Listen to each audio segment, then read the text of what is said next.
back there? They're back at the registration. Okay, thanks.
I'd like to remind the ladies, please return your recap seat to the registration area immediately following competition, and that roll call for those ladies advancing will be at 7 p.m. this evening.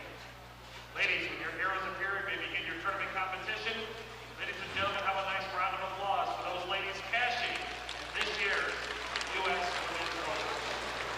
Ladies, good luck with their bowling. Good afternoon, everybody. Live at the National Bowling Stadium in Reno, Nevada. This is the Cashers qualifying round of the U.S. Women's Open. Ladies, we are aware of the monitor issue. We're repairing that here quickly. We'll be just a moment. It looks like they've got to work on the scoring system before we get started. They just finished practice. And there we go. Looks like it should get started here any moment.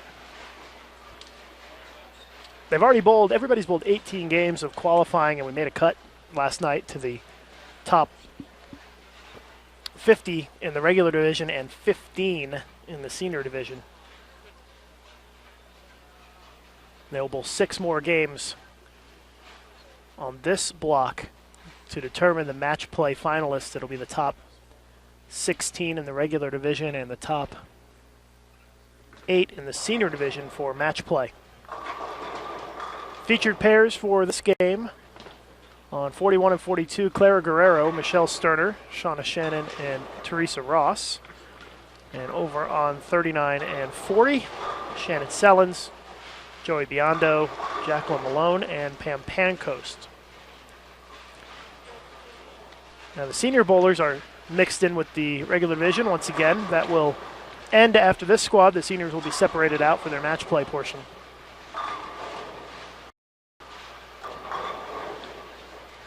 As we watch Clara get off to a good start with a strike. If you're looking for the results heading into the day, you can find those on bowlingsuswomensopen.com. That's bowlingsuswomensopen.com.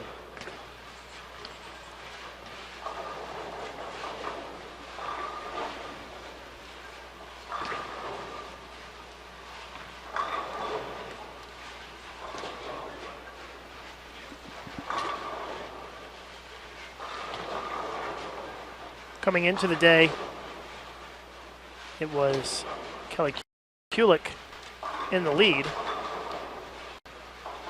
Kelly has continued in her quest to win a 3rd U.S. Open title. She finished 2nd last year to Leanne Hulsenberg. So Kelly is the player to beat coming into this afternoon's session. 2nd place, Stephanie Nation. Stephanie 70 pins behind Kelly. Missy Parkin is 3rd, 116 back of 1st. Shannon O'Keefe 4th, Linda Barnes 5th, Tennille Milligan 6th, Brenda Padilla in 7th place.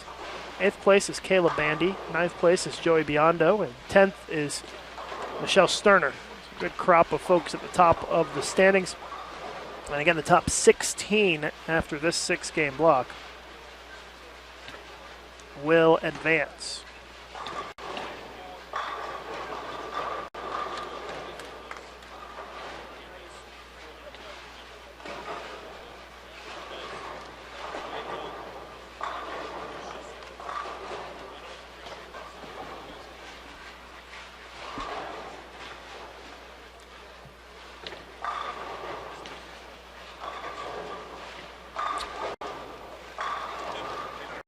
Clara Guerrero, let's see what spot she was in coming into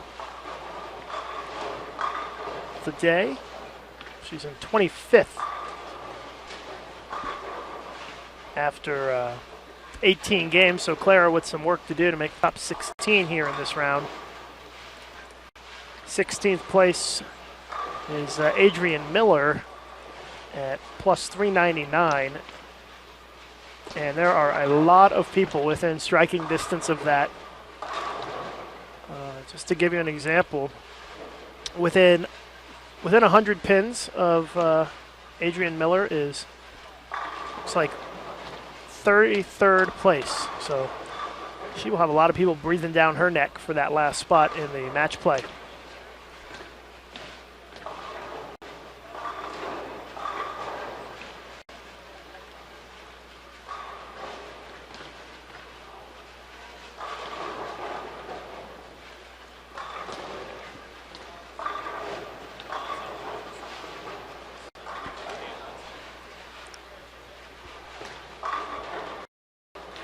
Biondo.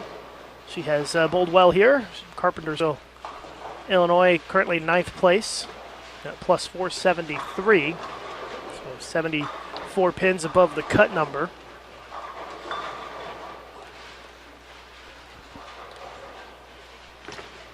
Four on a pair on most of the pairs. There's a couple of threes out there, 3 threes, and the rest are all fours. So pace of play similar to what we had the rest of qualifying.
Special guest joining us here in the Bowl TV broadcast booth, Dr. Dean. How are you doing, Dr. I'm Dean? doing well, thank you. You live in the Reno area, if I'm not mistaken. I do. And your claim to fame in the bowling industry is you're kind of a sports psychologist. Is that right? Kind of help a lot of the players with their mental game and. Yes, I work with I work with Team USA, of course, and also several college teams, and then with several tour players as well. Jason, fixing your tie because you're about to get put on camera here. Oh, okay. I have this great tie, so it should be on camera. That's right. It's a very patriotic tie. Yes. And so yeah, you work a lot with the players on maintaining their mental game, that sort of stuff. Yes. Talk a little bit about what things you work on with the players at this level, because these are the elite level players that we're watching out here today. Right. Well, at this level, really, and when we just working with players this last week before the tournament starts, you take a good look at whether or not they feel prepared to win. You can ask that question directly, like, are you ready to win this thing? And you can almost see if there's a change in breathing, even there, about whether or not somebody feels like they can do it. It would sort of be like if you get on a plane and you're going to fly back to Dallas and you say to the pilot, are we going to make it to Dallas okay? You really want the pilot to look at you and say, well, yeah, I can fly this thing and we're going to do it just fine. It doesn't matter what the weather is. But if the pilot pauses for a second and looks at you and thinks about what their chances are, you want to change planes. And it's kind of like that for a competition like this as well. You want your player to know, yeah, if it's my day, I can figure this out. I've got the game. I'm ready to go. So confidence an important factor, I guess, when it comes to tournaments like this, but got to guard against overconfidence, right? I would guess. Confidence is really knowing that, certainly that you've prepared and that you can do what there is to do. Overconfidence, that would be some sense that somehow you could glide in here and based on what you've done before, whatever titles, whatever majors, whatever you've done, that will do it, because there's a lot of players out here who are pretty clear that they're going to keep bowling no matter what you do. There's no coasting, there's no gliding. Dr. Dean, talk a little bit about this is a very long format tournament, 40 games to make the show. What advice do you give to the players to maintain their mental focus as they go along throughout this week? Well, one of the things is to get still more often. This huge building here, if you've never been to the stadium, it's really something to see. It's cavernous. There's 80 lanes. There's a lot of players, and there's a lot going on. There's a lot of numbers. Some big scores being shot on either side, and it's really common to just bowl, but just bowling won't do it here. If you don't maintain that edge, if you don't stay sharp, if you don't start looking at your flat tens, ring tens, and wondering what's going on, you'll lose ground fast. And so it's really important to get still every now and then after a shot, certainly after a game, after every time you change, and sort of say, what am I doing? What do I need to do to win this thing? What do I need to do to win this next game? What do I need to do to win this pair? And to keep asking the right kinds of questions. And when you say get still, you mean kind of like refocus, maybe stay focused, stay in the moment kind of stuff? Literally, you'll almost never see a player stop for 15 seconds and say, what happened there? Like, what am I doing? And whether it's a change in the way they're using their body, whether it's a change in how they're playing the lanes, whether or not they're just not sort of bringing it all, putting that maximum energy into a shot. It's to take those 15 seconds and really evaluate. Dr. Dean joining us here on the broadcast this afternoon, and I'm sure that you enjoy when the events are in town because it's just a short drive for you to come over and watch. This is wonderful. It's a wind sprint over here from my office, and really it's a lot of people and a lot of players that typically have to be on the East Coast or somewhere else to meet with, and everybody's in one spot. And of course, we've combined this with Bowl Expo, so it's a really, really grand event beyond almost any other in bowling right now. We're in the first game of this Cashers qualifying round here at the U.S. Women's Open. And I guess we have a lot of league bowlers who are watching the broadcast today. Do you have any sort of mental game tips that they might be able to institute while they're bowling their league back home? Maybe not as competitive as these bowlers are, but there's some things you can do in league that can help you mentally, I would guess. Oh, yeah. People a lot of times will say, oh, Dr. Dean, you're this commitment guy, and so you're always preaching that. And, if somebody says they're just committed enough, they can do anything. So if you say, I'm committed to being a tour bowler, I'm committed to making the cut at the Open, does that mean I could do it? And it says, how does it sound? I say, no, it doesn't mean that. It doesn't mean if I'm really committed, I can make our U.S. sprint team. It doesn't mean that, but what it does mean, for I don't care what level, what age, any bowler can have an experience that's similar to a major winner or somebody who's a tour player. You can train to a degree that's that exact thing. You can enter competitions, particularly in bowling, at whatever level where you say, this is my U.S. Open, and your leagues, these players, when they prepare, will use a league night like this is my preparation, and how, particularly when I'm working with somebody, we don't have throwaway nights, we don't have throwaway shots, and any league player can either treat league like that's their moment, or much like these professional players, they can use league as their stepping stone. Like, this is my practice for competing. This is my time to see that no matter what's going on, if people are having a beer, people are joking, whatever, can I focus? Can I kind of sort of center myself in the thunderstorm of the bowling center and really bring it? And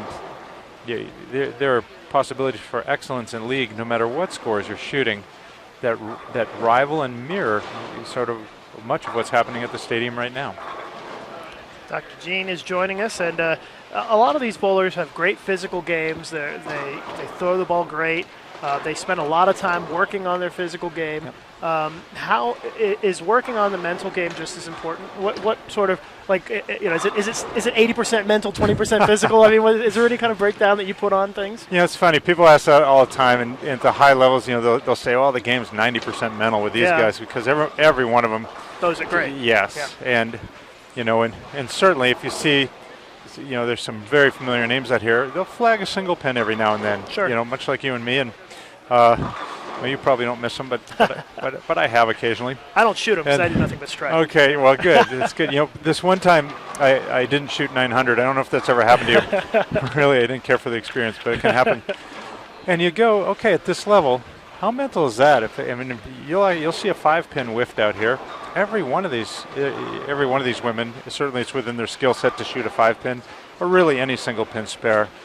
And at their level, a miss at an easy spare is almost always traceable to, I think, a mental error. And that error typically is either thinking about why they left it, what they're going to do next time not to leave it, but not being there for this shot, this moment. And it's almost like the easier the spare, the higher risk they're at for whiffing it. Because if there's less urgency to bring themselves into the moment. But you think about it, the game really is this. If you want to break it down, it's completely mental, it's completely physical. If you tell a player, just even for our league players out there, say, keep your elbow in. Okay, we go, okay, that's a physical thing, Dr. Dean, it's just a physical thing. I said, yes, but the mental part of that is A, being aware of where your elbow is in space, B, being aware that your elbow is out, and C, bringing the mental power to hold that elbow in so you can execute the shot better. So now we have a purely mental experience surrounding the elbow that's resulting in a dramatic change in your physical game. It's completely physical because it's your elbow and your hand and your ball, and it's completely mental because if you're not aware of it, it won't change.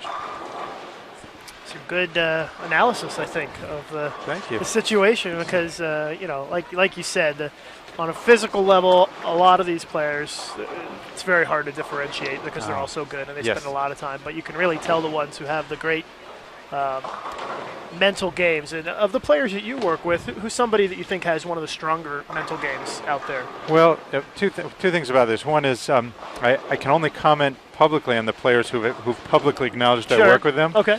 And so there are several I work with. I would say have very strong mental games, but I'm not at liberty to talk about who they are. But one of the most obvious people who I can talk about would be Carolyn Dorn Ballard, who bowler of the decade, who no matter what has that sort of tire chains, 4-wheel drive.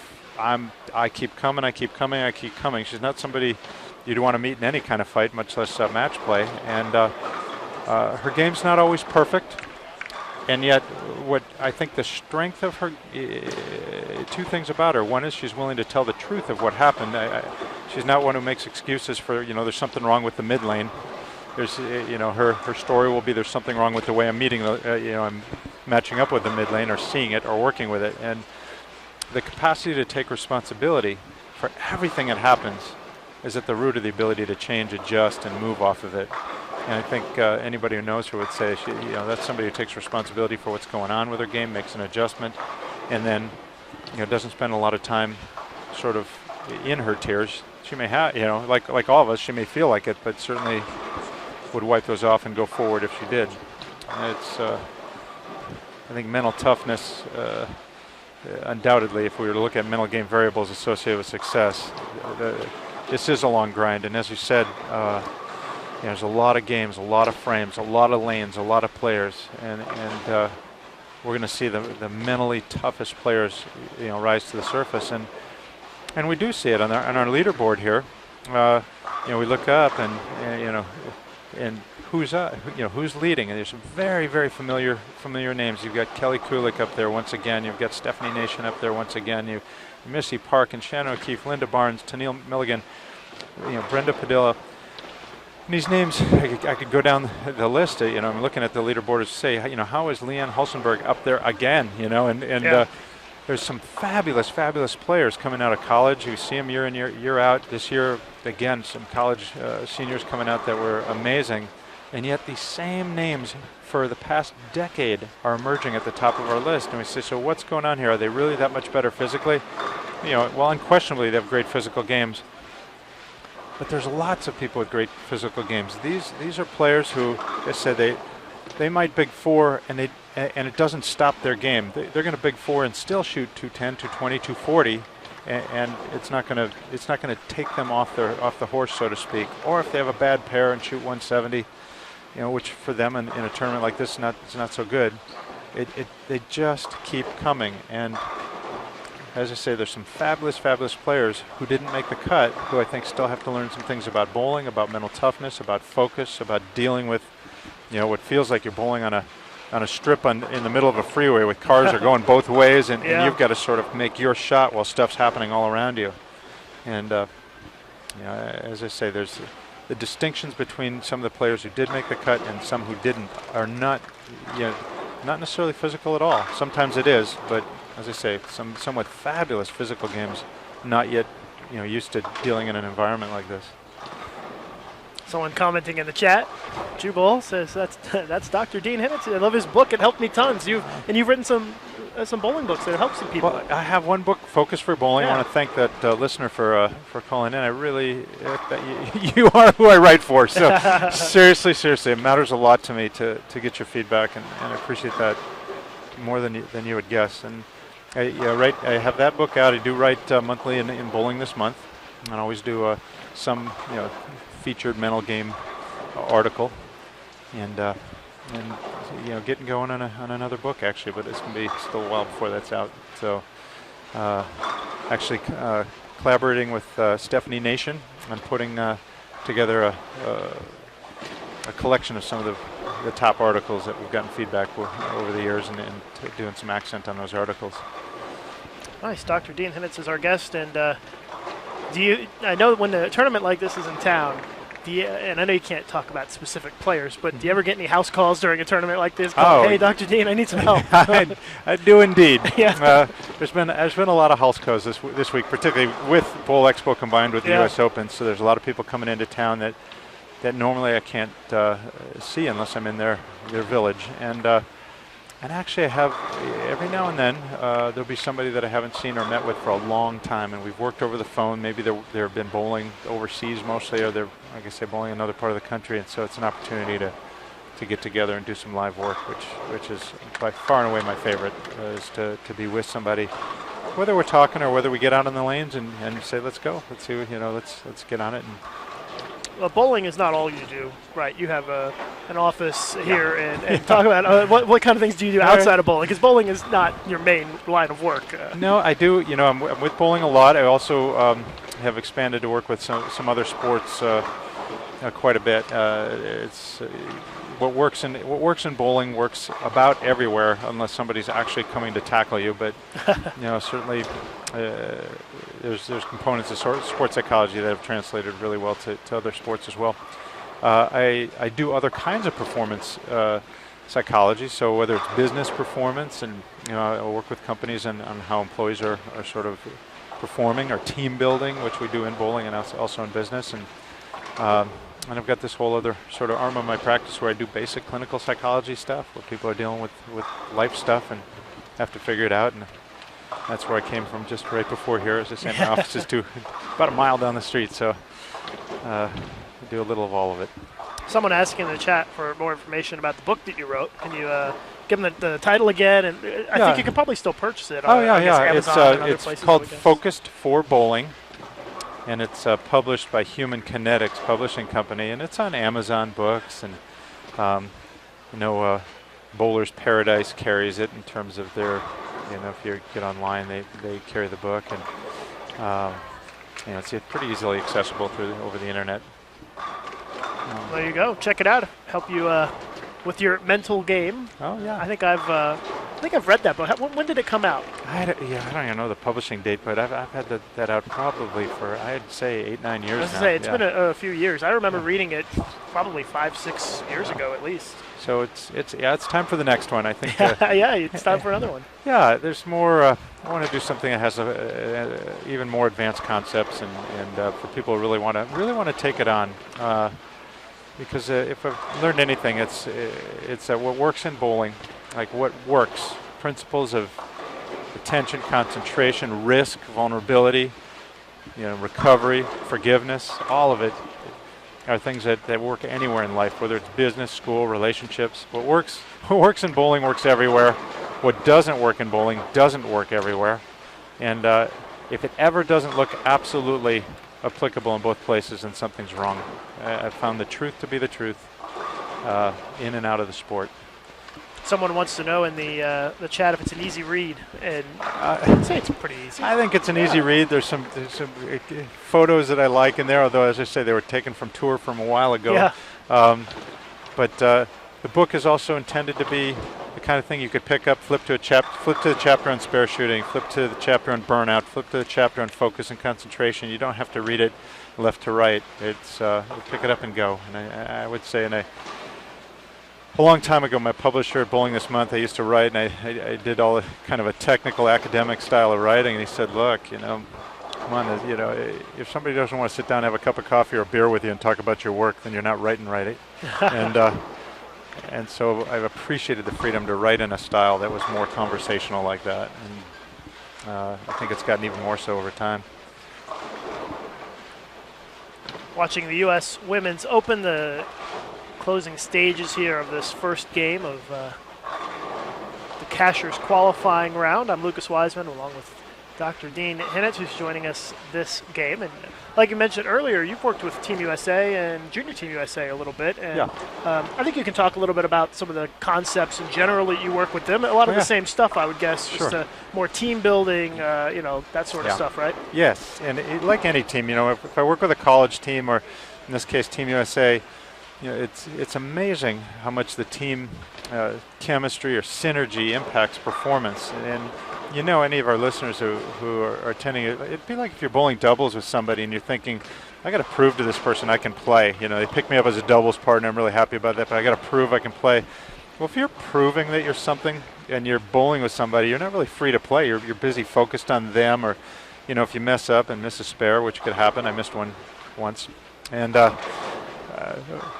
another one once. If you miss one, you want to know that you're with people who go, okay, we get it, you can play, that can happen, and come on back. And the support and the team IQ, where people are sort of getting to know each other's games and moving around the lanes a little bit, and the whole shot where you start feeling like, because you're with these people, you have more energy, you have more focus, you're safer to play. The world doesn't matter. All that matters is you guys bowling together.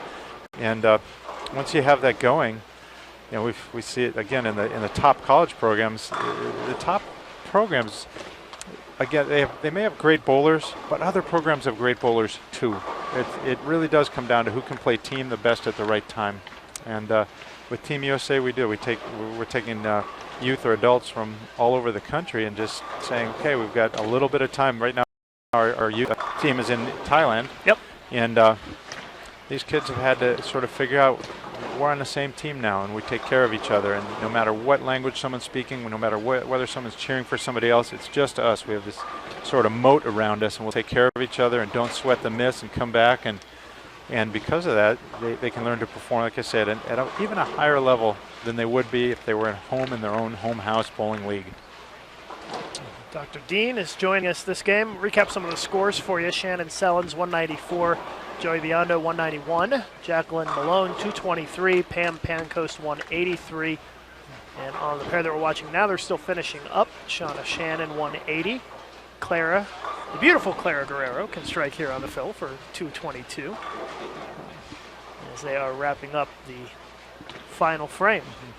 Dr. Dean, my final question for you, do you ever get frustrated when you're at these tournaments and you see somebody having just a total mental breakdown? Does it make you want to go down there and just help them? Actually, I imagine it's like being a physician at a Little League game and seeing some kid get collided on the base paths. You want to come out of the stands and go, hey, let me look at him. I can do something here. I won't pretend to get into people's heads. Everyone's got their own thing going.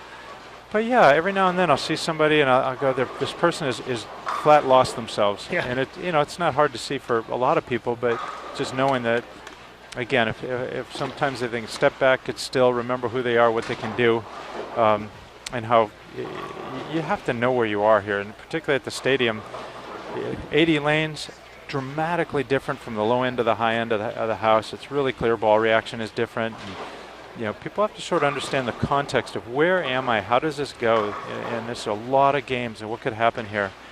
And if you don't have an attitude of sort of quote unquote, I can handle anything up front, you almost can't shoe up here. You have to be able, because there's not one player here from the best of the best on down who's going to say, yeah, everything was just as I thought. I kept stuffing it in the pocket and I kept carrying all 10, and these other players had ring 10s, but that never happened to me. And something always happens, and you say sometimes, what do I want to do? Sometimes I want to look and just say, just back up. It's just a weather pattern, or it's just a pothole in the street, and get past this one. And as you get to know players better, and you know this, Lucas, the ones you do know well, you care about them a lot, and you want to see them do well. Very much. Sort of the great thing about our sport is, because there's no defense, it's so easy to root for everyone to do great. It'd be like, you know, if it was a painting contest and they all had a canvas, you just root for everyone to paint beautifully, and then the chips will fall where they may. And this sort of is a painting contest. The lanes are the canvas, and they got their artwork in their hands, their brush, so to speak. And it's so easy to just say, you know, you do great, and then you do great too. Even though somebody may be playing each other, like I say, it's all offense and it's all excellence, and nobody's taking each other out in any other way. So it works well that way. Great stuff. Thanks for sitting in with us this game, Dr. Dean Hinnitz. And go out to Amazon and get his book. It'll help your mental game, even if you're just bowling in league, for sure.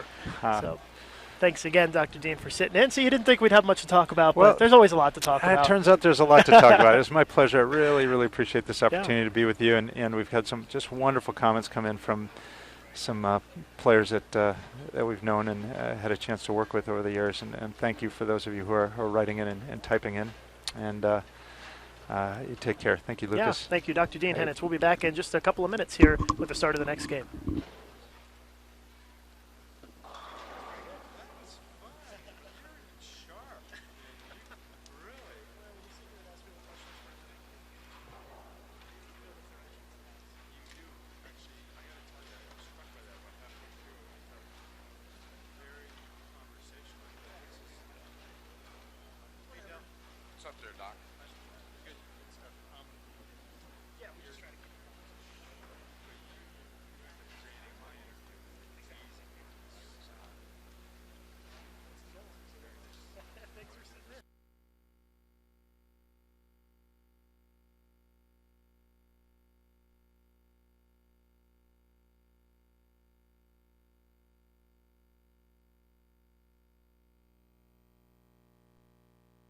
You really have to hone in on a specific spot and be accurate time after time. It's also very valuable in working with the high school kids that we do and coaching them, trying to get them to be a lot more accurate. So learning to read the lanes, what your ball is doing and what a ball can do is what I'm really trying to work on and really trying to learn. What would you say to someone who's considering going out and trying sport condition? I mean, it can be frustrating at first. It can be very frustrating, but it's one of those things, if you want to get better and you really want to see what potential you have, it's a great thing to do. I encourage a lot of people to go out there. Actually have my daughters bowling on sport patterns just to get away from house patterns. It does expose pieces in your game, and you miss a board right, board left, and you pay for it. So, working on that accuracy is really valuable.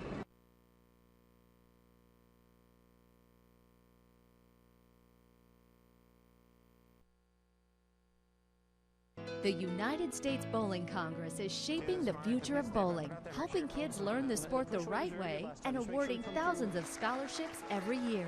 USBC supports Special Olympics and America's Best when they go for the gold as the home and heart of Team USA. We're reaching for new heights in research, raising the bar with spectacular national tournaments, and have raised millions of dollars to help fight cancer and support veterans. Visit bowl.com to learn more.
So a little bit of a delay here between games as there was a momentary breakdown on 27 and 28 that kind of slowed things down a little bit. So they are getting, I think it's one ball on their non-starting lane of practice. So we should get started with Game 2 in just a moment.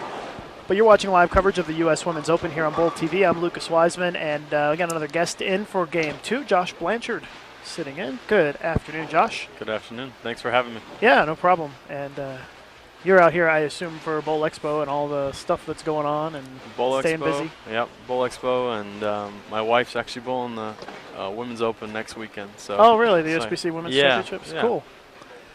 It's cool. Yeah, you are recently married, right? Yeah.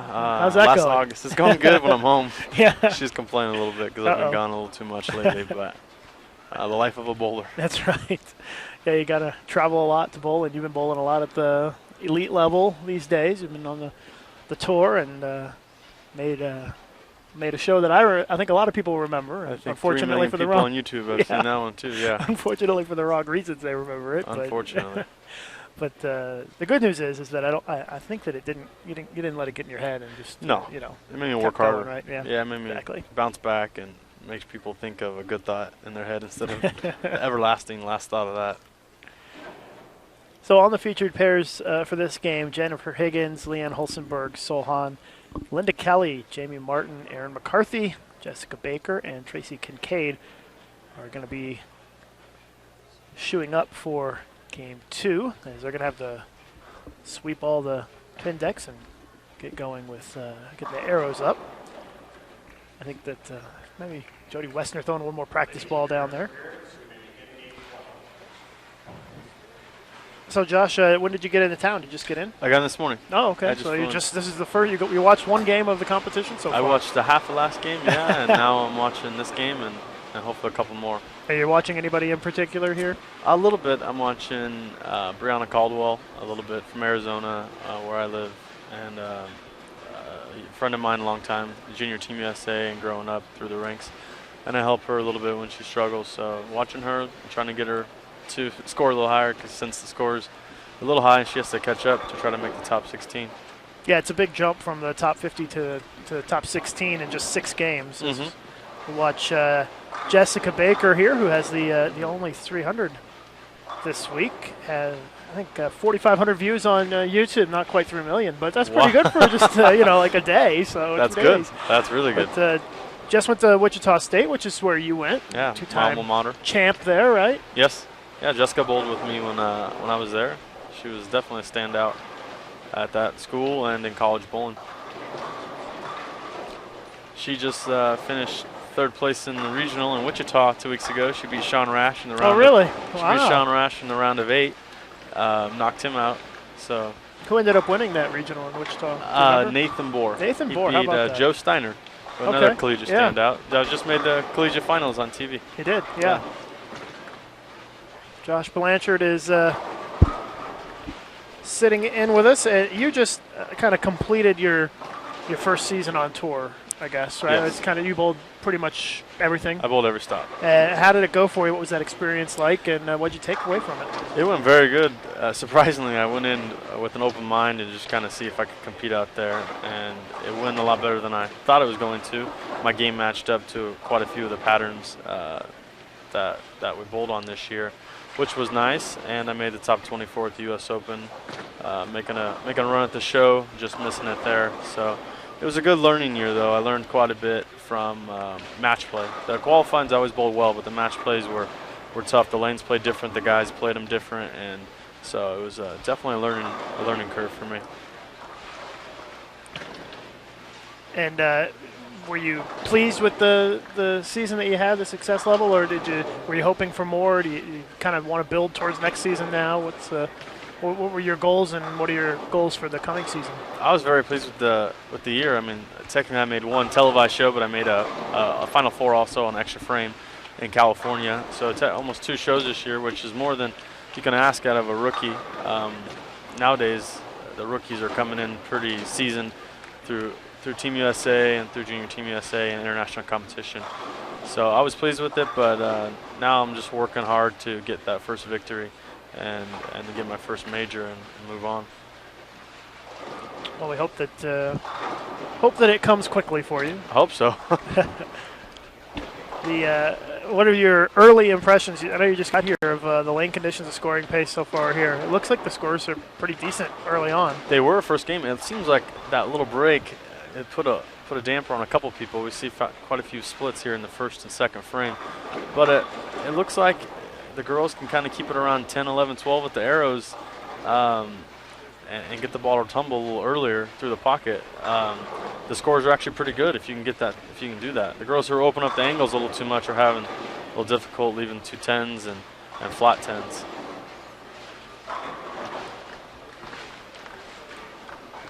Jessica just struck on the right lane. Yeah, Jessica's kind of had a up and down Tournament? Yeah, tournament, I think. She bowled really good one day and then not so good another. Yeah, she kind of was floating around the number for a little while for this first cut. She ended up making it in 41st. Oh, so yeah, she shot 235 the last game to sneak in there. to cement her spot. You Yeah. know, she ends up being 35 pins ahead of the cut. And with the 235 the last game, she kind of needed a big last game, and she managed to get it and get in. So the 300 game obviously helped her out a lot because when you're 245 over and you get 100 of it in one game, then that's pretty nice. Yes, very much so. Erin was the first day leader, correct? Yes, Erin McCarthy. She was leading after round one. She likes to strap on it a little bit, I doesn't can she? see that. Have you seen her bowl much? I've seen her bowl a couple times in college. She bowled my senior year. I think it was her freshman year. And she can compete just with the guys. She doesn't need to bowl with the girls. Yeah. She's got the rev rate of a guy. As you can see, her ball's coming back a little farther than most women are. She shot 202 the first game. We were talking just before we came on the air here between games about the World Youth Championships that are going on over in Thailand, and Marshall Kent, Junior Team USA, made the semifinals in It's exciting. the singles event, and you bowled World Youth Championship a number of years ago. 6 years ago. Yeah, that's a really tough event. Obviously, you have to be in the top elite in your country just to be able to go, and then to get there. And for those kids to be in a different environment, another country, and see the lanes differently. Lane courtesy is different. Everything's a little different. It's kind of a shock to some of them, but obviously Marshall bowled a really good last game to sneak in last night and get the last spot. So good luck to him today. If he's watching, good luck, and hopefully he brings home a gold medal for the United States. Yeah, the final is scheduled to start at 10 p.m. Pacific time. Okay. So we will. You on the East Coast? It's a little yes, late. 1 o'clock in the morning. Yeah. For them, it's going to be at noon in Thailand. So our best wishes going out to Marshall and Junior Team USA. We were just talking about how many years it's been since the U.S. Men have won a gold medal in the singles event. Yeah, we have to go back and look. Long time. Yeah, I think it's been a long time. It's been at least since the 90s when Barnes was on the team. I'm not sure, but it's been a long time.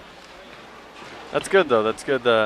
It's really hard, I think, for the youth in our country to compete at that level, because in every other country, there's not really a youth division. You compete with everybody at every age. No matter how old you are, there's not really a classified youth. You're just under 22. So I think they get a little more competition at a younger age over there, and they can compete at a higher level. The United States is coming up, though. Junior gold is getting better and better every year. And obviously we can see with Cameron Doyle, 14, cashing in the U.S. Open. So the U.S. is gaining strength in youth, which is really good to see. Yeah, and you were a part of that Junior Team USA program for a little while. Talk a little bit about that experience for you, what it was like. It was a lot of fun. Grow you as a bowler a little bit? Yeah, it grew me as a team bowler more than anything. I mean, you really feel cohesive as a team. But the coolest thing was just meeting everybody throughout the country and getting to travel in their country. Kids who are 18, you can ask all of them, and probably none of them have been out of the country. If they have, they've just been to maybe Mexico on vacation. Right. But to travel another country and bowl for your country and meet people throughout the world, that's an exciting thing. And also to compete for your country. You're not just competing for a school, but you're competing for all USBC members and everybody in the United States. Yeah, it's a lot of weight on your shoulders when when you're bowling at the start of a I couldn't imagine being in the Olympics. Those guys running track and field, and that's unbelievable. Jamie Martin's jumped out to the front 4 here this game, and we're still waiting on the standings after the first game to come in. As soon as we have them, we'll let you guys know. Josh Blanchard is joining us. It's exciting watching the elite women bowlers. They're all physically sound. They repeat very well. The fundamentals, you wish you could teach some of the men out there to have physical games like these women. They're very good, very sound. Yeah, a lot of them have very, very strong physical games. And we just had Dr. Dean in talking a little bit about the mental aspect of the game. And I'm sure you've probably talked with Dr. Dean a little bit in your days. And exactly. Talking about how important the mental game is at this level, because that's kind of what separates some of the players. Yeah, you can only physically get so good in our game. You can't at a certain point where you really can't physically get any better, and then it comes into mentally believing in yourself and believing that you can execute a shot. When you switch balls, that's the biggest thing. A lot of people have doubt when they switch a ball. It's not going to work, but I just watched Stephanie Nation the first game, and she had open, spare, and then she switched to another ball and threw 7 in a row. So, I mean, she is one of the best in the world, and she obviously knew what she was doing. She switched to it and had 7 in a row right away. Go ahead. That just separates from the good women bowlers to the great women bowlers. I mean, they can really jump on something when they see it. We're watching the second game of the Cashers qualifying round here at the U.S. Women's Open. Match play begins this evening at 8 p.m. Pacific time. And I bet your phone's lighting up. Oh, look at all those text messages. That's what happens when you come on Bull TV. Your cell phone lights up. They've got 6 games of Cashers qualifying today in this round, and then we'll make the cut to the top 16 in the regular division and the top 8 in the senior division for round-robin match play that'll get underway this evening. That's a tough cut, 50 to 16. That's a tough cut. And only 6 games. Yeah, this is a tough 6 games for some of these girls. But you have to. I know that. I'm guessing that you, as an elite level bowler, you love formats like this where it's long. The more games, the better. Exactly. This is 40 games to make the show. Exactly. I think a lot of people like that. Is that the preference for the elite bowlers? I think if you asked them, 95% of them would say yes, because you're not just having one good 8-game or one good 6-game block to put you in the TV show, but you're really showing your adjustments, and your spare shooting comes into play when there's 40 games. So we're in the 5th frame now of this second game, and there's a lot of folks that are going to be battling, and it's going to be interesting to see the scores as we move along. Jamie Spare's in the 5th frame after front 4. And we haven't seen too many folks with a crack at 300 this week. There were 16 300s last year in this tournament. Conditions were a little soft. Yeah. They've made them a little harder this year. It's not quite sport compliant, but they're a little tougher this year, and that has kind of kept down the scoring pace just a little bit. Although, you look at the standings and you see that Kelly Kulik is averaging 238, whatever it is, 240. But you know what? It doesn't matter what conditions you put out there. Somebody's going to do that, it seems like, unless it's 40 feet flat U.S. Open pattern. I mean, somebody's going to whack them. And but the score's not quite as high as last year. I haven't compared the two, but it's funny as you look at the top 5 in standings. Kelly, Stephanie, Missy, Shannon, Linda, the best women bowlers in the world are up there no matter what they put out. Yeah. So it really doesn't matter what they put out. The top women are up there. You can put out the hardest sport condition you can find, or you can put out the easiest house shot you can find, and it's the same players that tend to survive this sort of long format event, because when it becomes a carry contest, they're going to hit the pocket 100% of the time and carry 80% of the time and strike at you. And if they make it tough, they're going to make their spares and they're going to still hang in there. So. Exactly. They stay away from splits when they're really hard too. They keep the ball in front of the head pin. I think that's why scores have been a little low here. This place has always been a little tough to carry in. If you don't have the right angle of entry, the carry here can be a little tough. Jess comes up a little bit light, leaves a 7-10 split. Just a hair outside, yeah. So you are on Columbia staff, and the Brands of Ebonite International are a major sponsor of the U.S. Women's Open. So thank you very much to the folks at Ebonite, and so maybe you can talk a little bit about some of there's some new equipment coming out, right? Yeah, we and, have a lot of you've new got balls. four different brands you yeah, can throw. I So can good throw 'em luck all. keeping track with that. Yeah, that's been a tough switch when 40 balls show up to my house because I got 2 of the new ones from every brand. But some new product we have is really, really good. Some of the women here are throwing it. Linda, I know, is throwing the 706A or 607. She's throwing that. That's been a really good one. A lot of the women are throwing the Violent Eruption by Columbia. It's kind of has a strong back end motion on it, which most people see. Track has a new 912T. It's the strongest ball I've ever seen on the market that continues when it gets to the spot. Most strong balls quit. Right. This ball continues through the Really? pins. Like 5 balls stronger than any ball I've seen that continues through the pins. So that's going to be a hot seller this year for track, for sure. Yeah, a lot of times it just kind of loses its punch. Yeah, at it's too the end. strong. Yeah, exactly. It burns up, but this ball Exactly. continues. Really? Wow, That's interesting. it's really strong. What's that one again? 912T. I'm going to remember that. Yeah, that 912T. one's really good. Tomorrow we have the showcase tomorrow for all the Ebonite brand products at Coconut Bowl. So anybody here at Bowl Expos, you're welcome to come over and we'll see them all go down the lane. All the pro staffers are here. We'll be throwing them tomorrow. Josh Blanchard sitting in with us for a little bit here.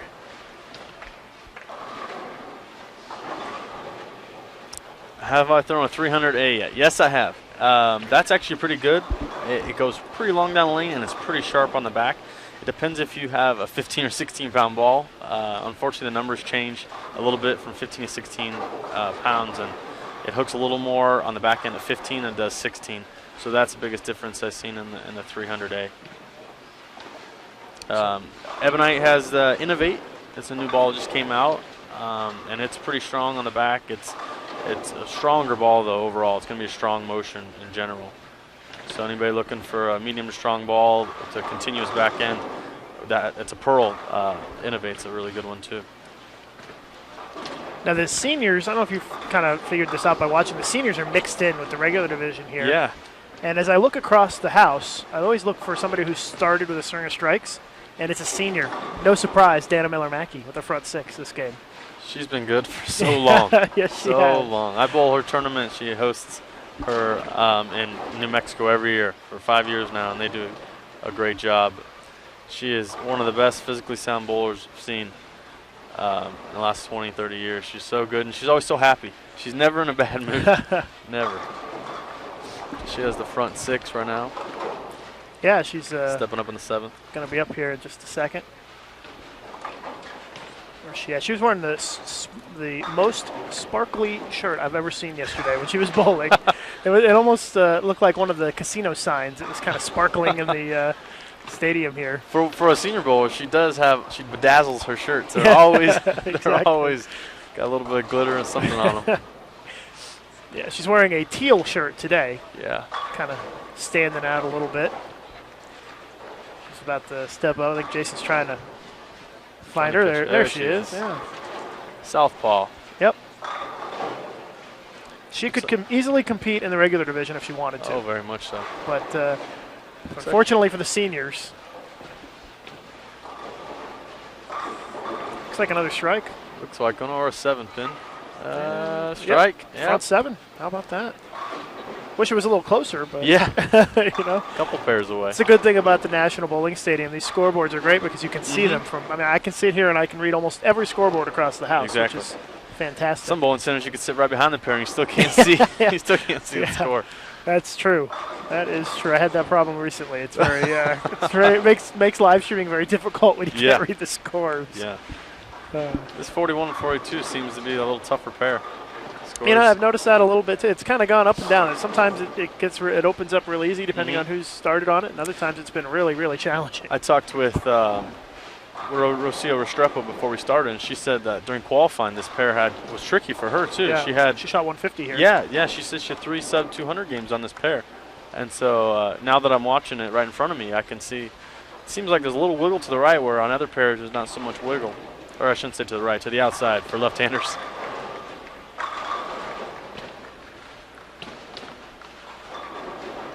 Again, this is the second game of 6 in this Cashers qualifying round. Cut going to be made this afternoon to match play. And Josh, it kind of becomes a different tournament after this round gets over, right? Because now it's head-to-head. Exactly. And that's a little different than just qualifying, I would guess. The lanes break down a lot different, and obviously you try not to play your opponent too much. You try to play the lanes, but at the same time, when your opponent shooting 250 and you're 250, obviously you're doing something wrong. So you kind of gotta look at your opponent at the same time and see what they're doing to compete. Looks like somebody had 290 going, just spared. Wasn't sure who that was. I see Carol Giannotti's spare strike, spare six-bagger. Yeah. So she's going. She had 170 her first game, so she needed that. Yeah. She needed something about There's not a lot of room for error today because there were a lot of people kind of bunched up. I mean, there was only 100 pins that separated 16th from 33rd coming into today. So a lot of folks with a shot to make the top 16. Somebody on the first pair has 279. Which my eyes could see that far. It's Wendy McPherson. Oh, Wendy. Yeah. She struggled a little bit during qualifying. She was a little down barely there. made it into to the cut. She was the cut. Her and Tammy Turner were right there at the number. In fact, yeah, they were tied at plus 210. And Wendy shot a big last, big kind of last 3 games. Yeah, she was 90 over the last 685 or last couple to get there. Yeah, she was really struggling. She passed by us shooting 154 yesterday, and we thought she was in big trouble. Yeah. So yeah, same thing with Tammy. She had 153 the exactly. second game. And so they kind of snuck in, and at 210 coming into the day, they are 189 pins back of 16th. So real tough to make up 189 pins in 6 games. But it's doable if you can shoot some big numbers. You could average 250. That's the tough part. And I don't know what Wendy had her first game, but she looks like she'll match 250 this game. Yeah. Deanna Miller-Mackey front 8, by the way. And she is about to get up again. Stepping up in the 9th. She's taking it to the seniors this game. Lucy Sandlin's been the one who's been taking it to the seniors. She's left-handed also, is it? No, she's right-handed. Oh. Yeah, former Team USA member, and she's been out-averaging the field by a ton. She was able to take a little break yesterday and bowl a subpar set. Here she's stepping up in the 9th frame. Yep. Dana Miller-Mackey with the front 8. Casey's trying to find her with the camera. There she is. Let's see if she can get another one. Oh, 6 pin. Yep. A little high. Not a bad shot, though. Nope. Yeah, the seniors mixed in here in qualifying with the regular division, which is a little unique, I think. Mm-hmm. But not necessarily a bad thing. No. I think it'd be kind of fun to bowl a tournament with some seniors on your pair as well on the PBA Tour. There's a couple seniors who bowl every stop, but it'd be fun to bowl a tournament. Same pairs as them. Deandra's bowling pretty well this game. She's one who needed a big day today, and she went open the first 2 frames, but has struck since. And coming into the day, Deandra was in 42nd place at plus 244. So she's gonna have 250 her first 2. She knows that she needs a big day in this round. She'd been flirting around with not making the cut all week. I saw after one day she really struggled after one day. And she was plus 244 and got 40 of those pins the last game. Went 240 the last game to make sure she was in. So that's I guess that's just the first step is making that first cut and then worrying about it afterwards. See if Deandra can get another one. Second shot in the 10th. Yep. Yeah, looks good. Looks like she's still in the IQ for any of the new Storm release. She's still in the IQ. I'm not sure if it's the regular one or the Tour edition because they have 2. But that's what she's throwing. And anybody's wondering, Dana Miller was throwing the looks like the Manic Storm Manic. There's Deandra's scoreboard. 255 the first game, and then 257 if she strikes again.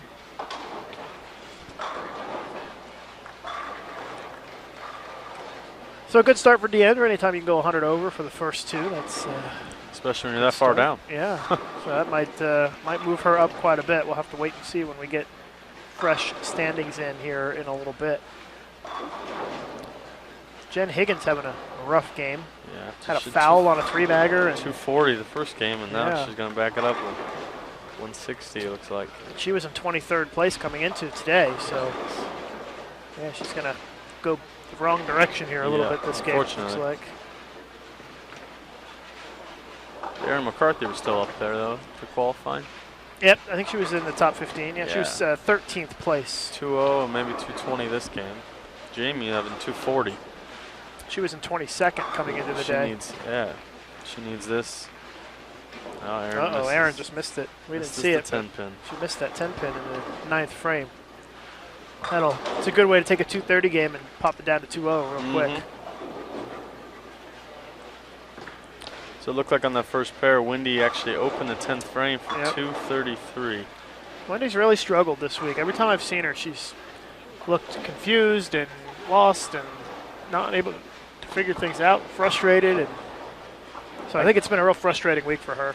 I give kudos to these women that can come out here and compete at such a high level when there's not really much for them to bowl. I mean, it's really hard just to stick 1 week and then be really good for 1 week. That's really hard to do unless if you're competing week after week after week. It's a little easier, but it's not easy. And these girls, they do it pretty good. Jessica through the face. One player who's making a move today is Liz Johnson, who came in 19th place. She was 26 pins out of the cut, and she has gone 266, 256 today. Yeah. So now she's probably well within the number with 4 games to go, I would guess. That'd be a scary one to have come after you. Yeah, you don't want her. Yeah, exactly. She holds nothing back. So this is game 2 of 6, trying to determine our match play field. I haven't seen Kelly yet today. I don't know what she's been up to. I saw her the first pair, and she had about 210 the first game. Okay. She had a pretty good look. I think she's 210 or 220. I don't know where she moved to. Right there. There we go. Yep. About 197 first game. Oh, 197. She must have opened 10. Yeah. She's 143 in the 7th with a spare in the 8th. Yeah, so she can still shoot 220 this game. She switched to the trackball I was talking about, the 706. She just switched to that. She's throwing a game breaker the first game. There's a lot of folks throwing Ebonite stuff out there, huh? The new stuff is really, really good. Really, it's really matching up to the lanes. The cover stocks are forgiving. Ron Hicklin and the engineering staff down there at Hopkinsville have done a good job this year. I just got another email. It's the Olympics are coming up here in a little bit, and unfortunately, or maybe fortunately, bowling's not an Olympic sport, but a lot of major media outlets seem to think that bowling is an Olympic sport. So I get a lot of requests from people looking for, who are going to be the Olympians for bowling? What are some tips for my article on this from bowlers? And I'm like, bowling's not in the Olympics. I wish it was, but not yet. It might maybe get one there. of these days. It'll get there. But hey, at least the media thinks that we're good enough to, That's nice. to be in there. Media has control of whether things are good or bad. Unfortunately, they control it. I know John Servinski's watching, former teammate of yours. Yeah. Christina with 224 the first game, 99 in the 5th, and a 3-bagger. So she's got a chance for 249 this game. John, she had 224 the first game, and she went 8-1 in the 10th frame. She chopped a did spare. she? Oh, no. She had 250 going. I was watching. She's throwing it good. Jamie Martin, 226. Jessica Baker, only 165. That's going to hurt. That's going to put her in a She's going to need difficult situation. 1,050 the last couple to make tough. it. That's an average almost 270 to make it. That's going to be the next cut. Yeah. It's always nice to not be out of the wood, but you don't want to be in that situation, especially when the scoring pace hasn't quite been that high. So it looks like Kim Eulis, so she was in the top 10, I think. She's right up there. She had 157 her first game, but now she's going to shoot 257. So nice comeback by her. Yeah, she was in 15th, so she's right around there on the bubble. She needed a big game to come back after 150. Josie Ernest only had 170 the first game, followed up 221. She's kind of another one of those players in the They crossed together, her and they Kim. Did, right? Oh, okay. So they must have hit a bad pair the first. That's true. 170 and 150. Yeah, you're right. You're right. And I wish I could see who they were with the first game, and it looks like it was, I think it was Wendy and whoever Wendy's bowling with, and it looks like Wendy shot 211 the first game, and whoever she's paired with shot 180 something. So they must have caught a bad pair. That would have been the pair that Cassie Luthold and Kelly is on, I think. I think they're skipping 2 pairs. Cassie's going to shoot 240 this game. It looks like they're 240 for Cassandra Luthold. My doubles partner next month in Las Vegas, mixed doubles tournament. Nice. She's an up-and-coming one that'll be up there. She's been bowling a lot of stuff, and she's been bowling really well lately. She won the Women's Bowling Alliance tournament in St. Louis and beat all these girls that are out here right now. Jen Higgins managed just to save it a little bit. Those the back 4 for 194. So she throws 8 strikes that game for 194. Had 3 opens. That's pretty brutal. 3 opens and a foul. Yeah. At least she picked it up. A foul on a 3-bagger. Yeah. Which loses a lot of pins. 20 plus pins there. Sohan with 185. Aaron McCarthy 214. Tracy Kincaid 184. Leanne Holstenberg only going to shoot 2-0 this game. A lot of 9 spares for her. I mean, look at that scoreboard. Yikes. Carolyn Doran Ballard can strike out here for 260. 221 the first game, and now 260. She needs a big day as well. She was plus 235 coming into the day, plus 250.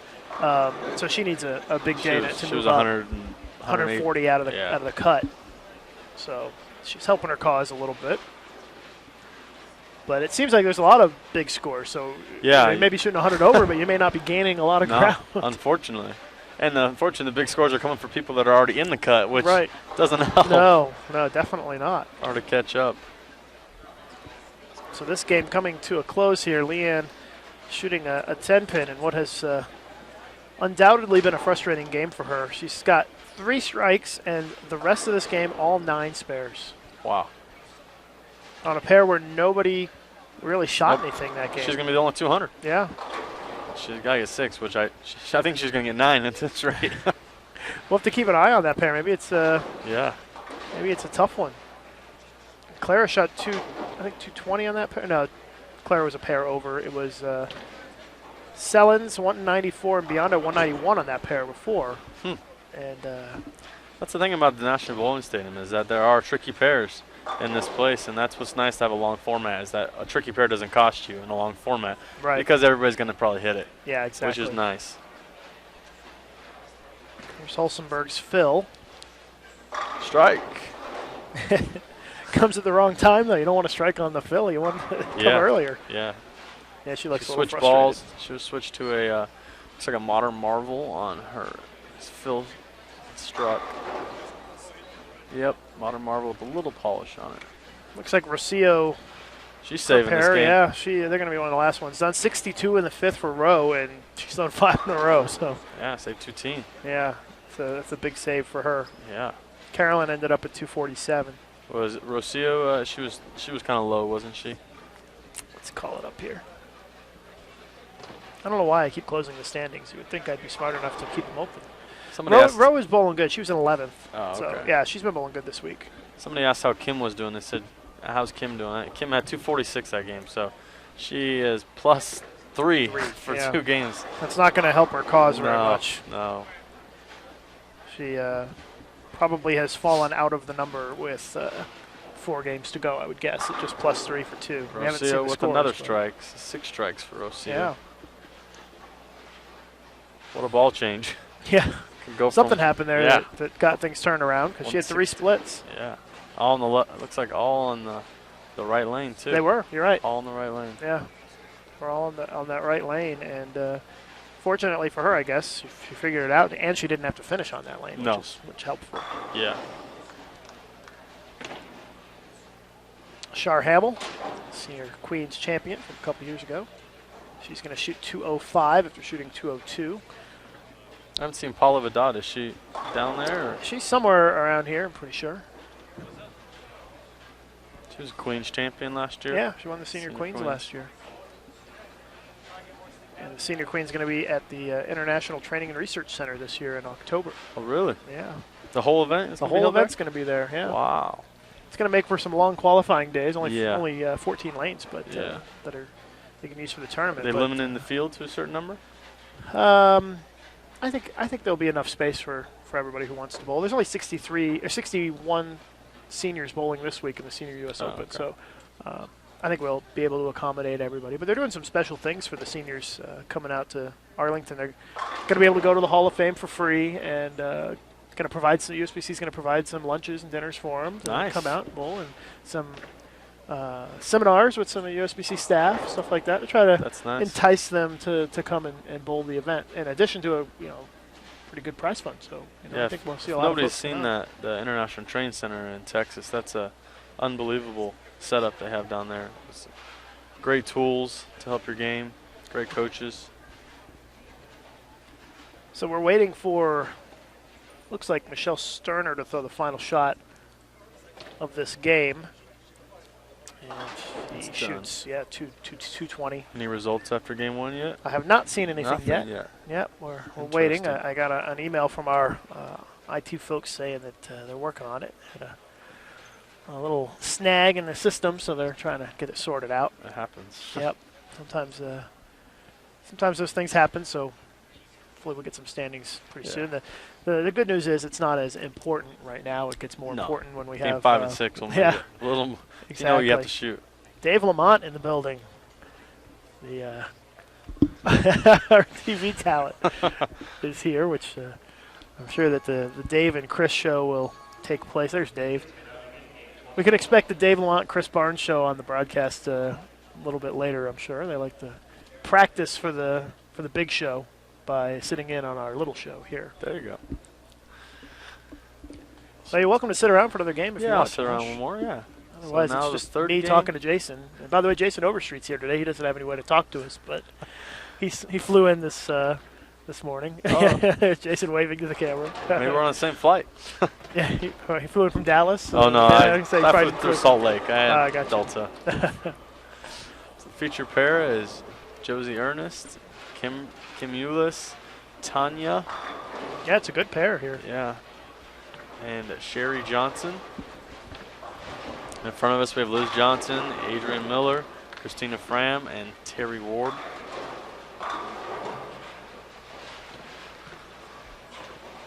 So on 39-40, we have 3 collegiate standout bowlers, all with female. Unbelievable in college. And Tanya still bowls for Wichita. Yeah, the Indonesian Tanya Ramaper. She made a big push. She bowled not so great the first day and has really made a big push the last couple of days to make it into the cut for the first cut, and only 193-217 today, so I think that might hinder her efforts to make the top 16. So want to mention our sponsors of the U.S. Women's Open this year. Of course, the Brands of Ebonite International. Appreciate them for being the headlining sponsor for this event. And also Janie King, Lipton, and the Reno Tri-Properties, the Eldorado, Silver Legacy, and Circus. So thanks to all of the great sponsors of this year's U.S. Women's Open. They make this event possible. So make sure you support them. You see us look at the Silver Legacy. That's where I'm staying here this week. Very nice property. I'm staying next door, the Eldorado. There you go. So Another one of the we got- sponsors. We so. got two of the 3 hotels. That's right. And I took Jason just got here today, and I told him, let's go out for lunch and let's go somewhere outside of the casino district. So I could show him that they've done some nice work in this town to kind of rejuvenate it a little bit. There's a river. I don't know if you've been down. There's a little river district with a movie theater and some restaurants on the river with some cafes outside. It's real nice. It and, is. Right down there by the Truckee River. And Exactly. There's a lot of nice things down there. A lot of And they people. moved the bus stop that Yep. was next door. Now they have a beautiful bus stop just kind of behind the stadium. Exactly, and a lot of people give Reno a bad rap, but those people I think don't make it outside of the little shell that they get in when they come here. And if you, It's a beautiful baseball Yeah, right here. You can walk exactly. to. I mean, you really don't need to rent a car. You can have everything right here at your fingertips. yeah, it's great. And so if you haven't been to Reno and you're thinking about coming for the USBC Open Championships or Women's Championships next year, give it another try if you Yeah. haven't been here in a while, because the city's very putting in nice. a lot of effort and a lot of money to help bowling out, and we appreciate all the support they give us. Just to recap the 8 players that we've got this game, you just saw Liz Johnson, Josie Ernest, Kim Eulis, Tanya Ramanpur, Sherry Johnson. Also have Liz Johnson, Adrian Miller, Christina Fromm, and Terry Ward. So 2 seniors and 6 in the regular division. Well, let's see what Liz can follow up. She had 250 and 250, or 260 and 250 her first 2. Yeah, shot at potentially 800 Yeah. for the first 3. I don't think we've seen that yet. 522 her first 2. Yeah, so she would have a little bit of work to do to get to 800, but at 522, Got a chance. 279, Yeah. 278. It's certainly possible. Although she's started with a spare, so she's going to have to start stringing some strikes here pretty soon.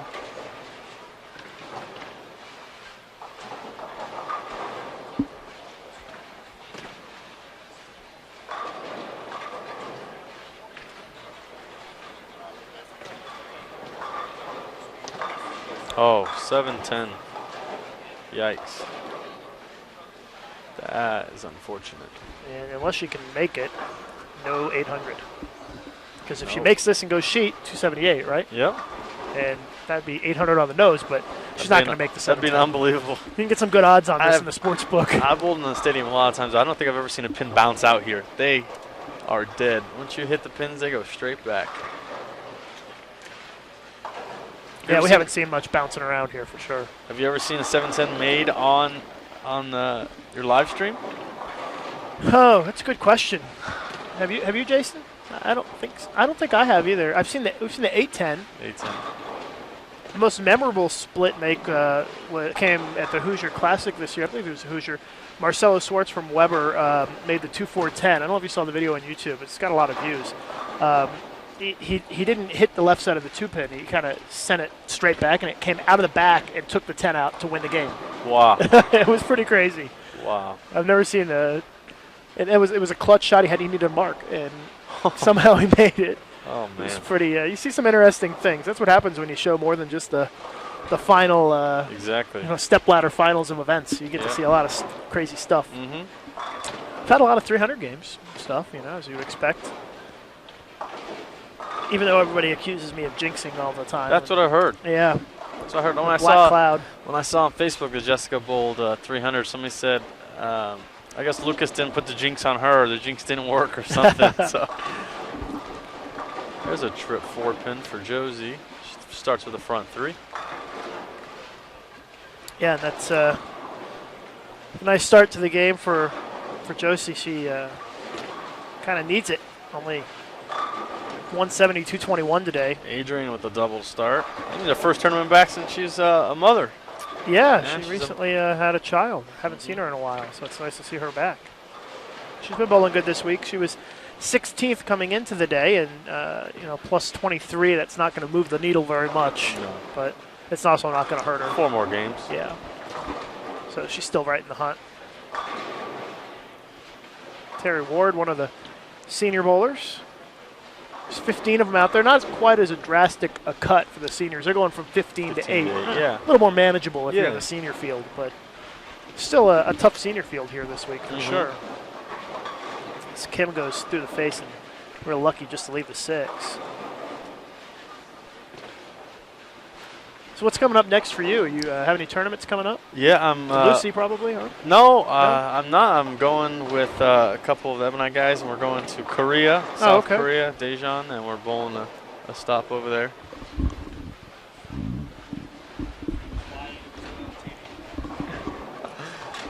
So we're heading over there. That's a big tournament. Yeah. It's It was on the World Tour last year, I believe. It's not Yeah, this it's year. not this year, but no. It's still a big tournament.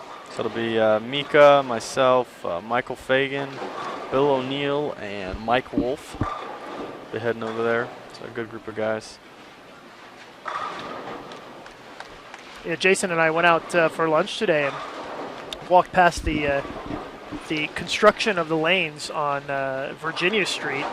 It's very impressive. I got my phone out right away. Hiro Noda, who's a photographer from Japan, is here, and he was shooting some pictures of the construction for us. And Hiro and I went up to the top of a parking garage that's right along the street, and I got some pretty cool photos of the an area, kind of an aerial shot of yeah. the build, and put that on Facebook. Yeah, take a look at it. Pretty Oh, that's cool, huh? awesome. Yeah, I was down there on ground level today. Yeah. But that's a great shot. And that's on. You can find that on our USBC Facebook page if you want, facebook.com/USBC1. But yeah, they're working hard out there to build the lanes, and people keep asking on Facebook, what happens if it rains? And I'm like, it's Reno, it doesn't rain. No, not this time of year. No. Yeah, there's not going to be a chance perfect. of rain. I checked the weather before it came. Yeah. It was 85, 90 every single day. Yeah, and actually it got a little cooler the last couple of days because the weather changed a little bit. It's been upper 70s, low 80s, and at night in the 40s. Actually, it's been pretty chilly. Wow. So I was thinking that it was going to be pretty warm out there for the finals, but I went out there at 7 o'clock last night to scout it out a little bit because that's about when the show will be on Wednesday. And the sun had set behind the building, and it was windy, and it was actually pretty cold. You're going to need a jacket. So if you're going out there and you got a jacket, you might want to take it with you on Wednesday night for the show. And it's going to be taped for broadcast on ESPN2, July 3rd, 8 p.m. Eastern Time is when that's going to air. We can't bring you live streaming because ESPN2 has the rights. That's how that stuff works. But Josie Ernest with the front four. It will be a very exciting show. I can promise you that. It always is at this tournament with the format because you always end up with 5 great bowlers on the show who are bowling great all week, and it's going to be pretty exciting. The wind will be a variable I never thought of. It's been really windy here. Yeah, so that could be that'd be kind of interesting. They get some dust in their eyes when they're bowling out there. Yeah. I don't know how that you don't really. It's not a factor you deal with in bowling very often. Is the wind, and you would think the ball's heavy enough, they're not going to impact anything. But who knows how that's going to impact the oil pattern, all that kind of stuff. That's the never a variable approaches, that can be tested because we don't have lanes outside. But all set aside, it'll be it's a nice setup already. I can't wait to see the light come on with this Reno sign and the lanes underneath it. I'm kind of jealous I don't get to go out there and bowl. That's awesome. The conditions may be a little challenging, but it'll be the same for everybody that's bowling. So it'll be fair, and it'll be an exciting show, I'm sure. It'll be unique. There'll be flyovers and fireworks and parties. Something you don't ever see. It'll be pretty cool.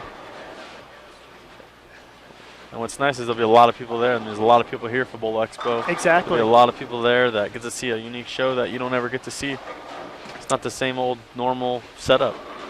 I tell you, last night here at the bowling stadium, it got real packed because there were a lot of folks in town, as you said, for the Bowl Expo. The women's championships is still going on this week in the mornings, and there's a lot of people in town. And just looking across here, a lot of the seats are taken back behind the lanes. If you go where the stadium seating is here in front, there's nowhere to sit. There's nowhere to sit. It's all standing the entire way there.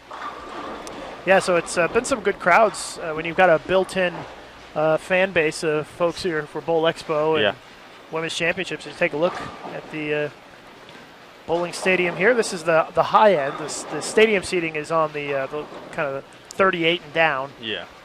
The high end is where the stadium seating would be is vendor space. What's nice is you get a break at night from Bowl Expo to do something besides gamble. You get to come watch.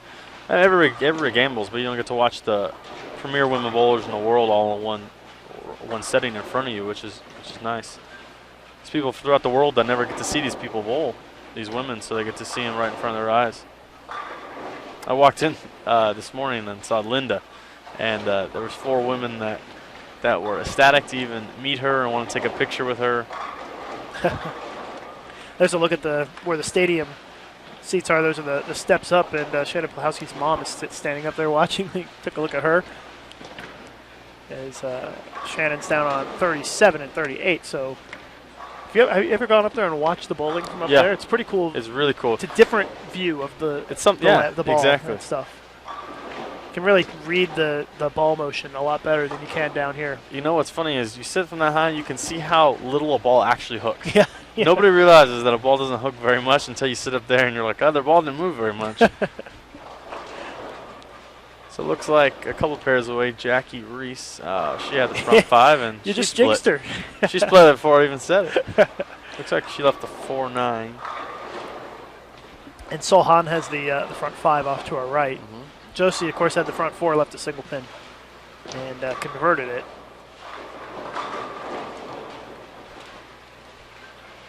Sohan from Korea?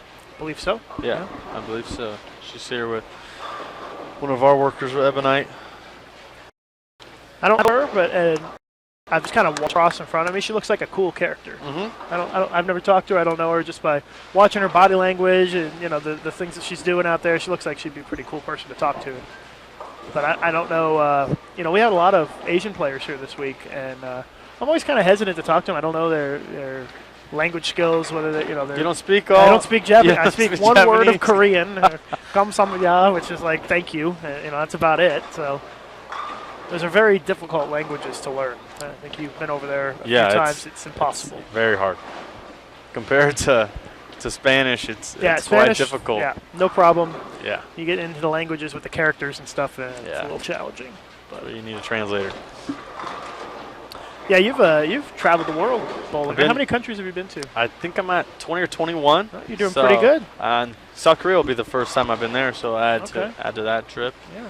And maybe in August, I think we're going to Thailand, so I haven't been there. There'll be another one. So they might catch up to me pretty soon. No, I'm I don't at think 35, so. Oh, I don't think I get there. You've been to some ones and I don't think I'll ever be to. And I'm getting 36 in a few. Have you been to the Middle East?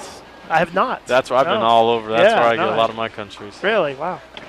Kuwait, Saudi Arabia, Dubai, Qatar, all of those. Very dry climates over there, right? Very, very much so. It's kind of like being in Reno.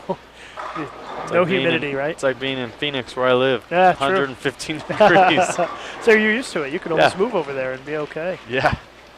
Josie with a strike of the 6th. So her good start to this game continues, and I kind of feel like she needs to continue the good start, being minus for the first 2 games. She's got some ground to make up. Sohan with the front 6.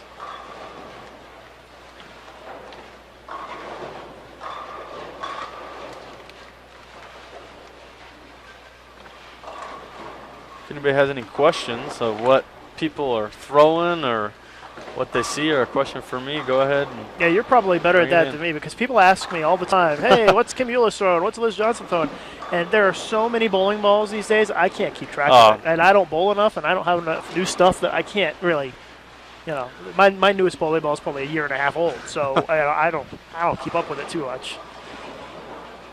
Here's Liz after that 7-10. She's been doing pretty good. Oh, I almost jinxed her into another 7-10. She just got that right lane. You can watch it here. Watch that. We're able to have the ability to watch it. But look at that, almost 7-10 again. Something came over and took that 10 out. Yeah, the head pin came over, but the back ends are getting tighter. You're going to see more 10 pins and more 210s as the day goes on. The back ends are getting a little tighter. Our defending champ, Leanne Holsenberg, this game's 6-bagger. So Leanne trying to make a move here after starting, 2-0-2-0. Yeah, 204, 204. Yeah, and, Leanne, 12th place coming into the day, 24 pins above the cut number. So 2-0-2-0 is not going to really help that cause too much. It's not going to really move her up too much. And so she could use a big game here. So she's got a potential 290 out there. So check back in the booth. Josh Blanchard, Lucas Wiseman. You can see it's gotten a little colder in here. I had a wardrobe change, put on my jacket. Getting kind of chilly in here. It's not bad yet. Maybe tonight it'll probably be a little cold outside. It gets pretty chilly in here, and even chillier outside as the evening moves along. So we've got about 4 frames to go or so here in this 3rd game.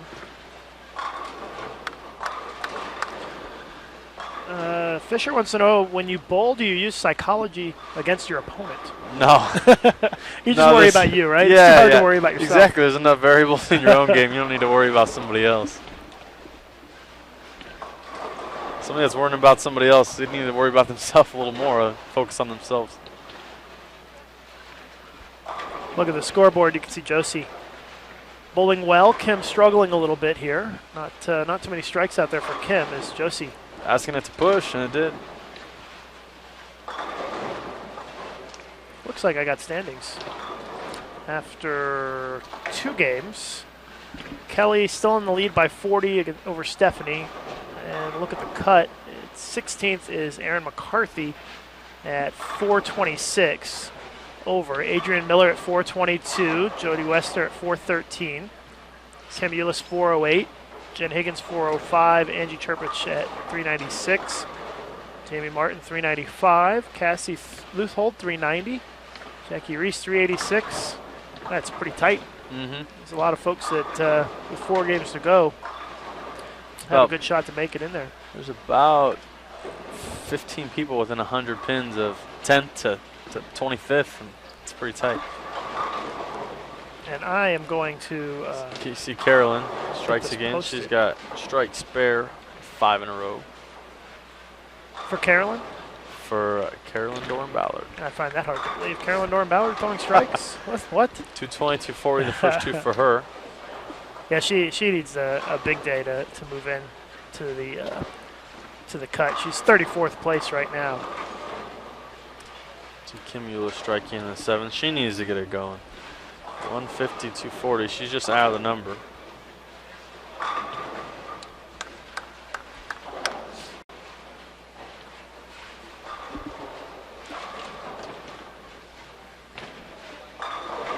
And I'm going to be a little quiet here. I'm working on getting these things posted on the Yeah. Facebook so everybody can see what's going on. It's like Megan Kelly has spare open 5-bagger. She needs a big day to get up there too.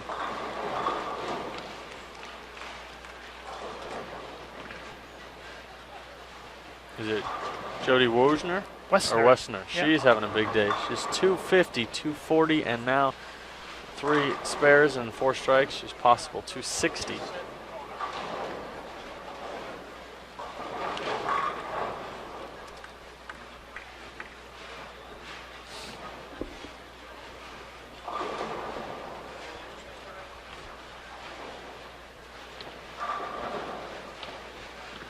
It's nice to see all the women have their own unique jersey.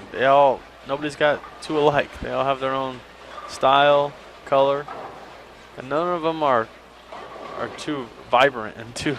They're becoming very fashionable, aren't they? Yeah, they are. They are.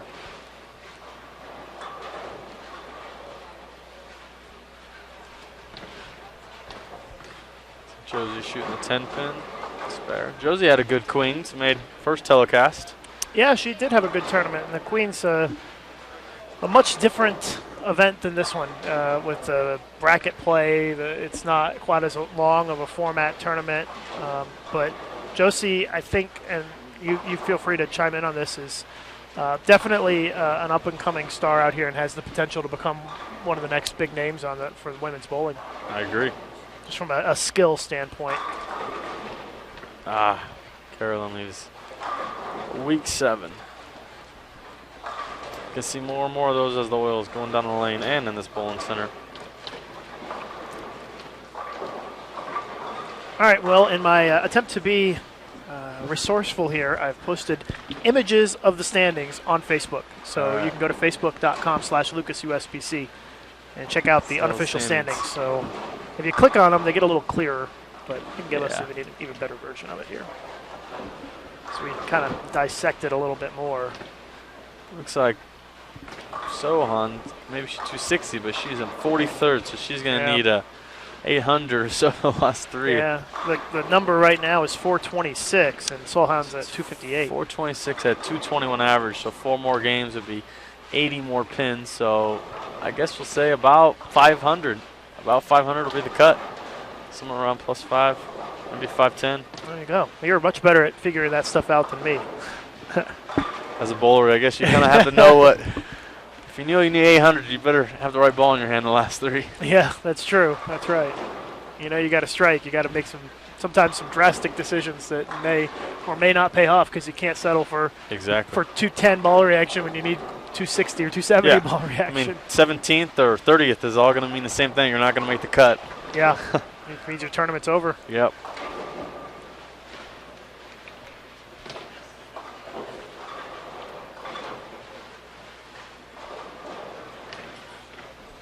Char Hamill having a good game.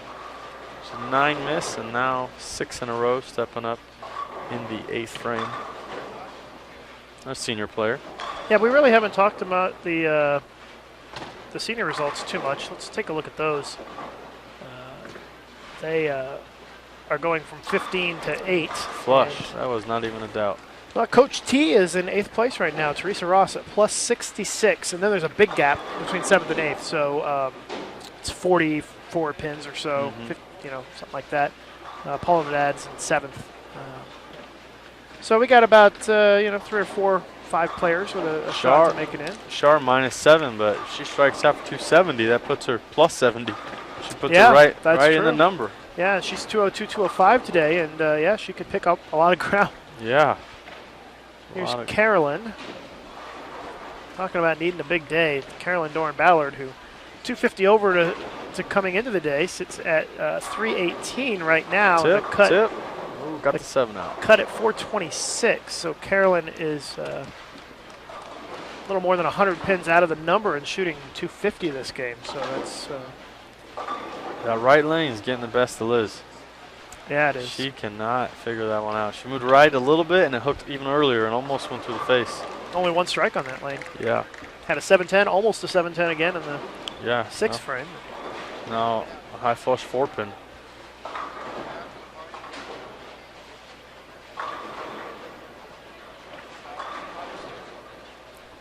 Brittany Hamilton came in today pretty good, and she had 230, 210, but now struggling 190 if she strikes out. Now 180 for her. So she's in 12th. She's going to drop.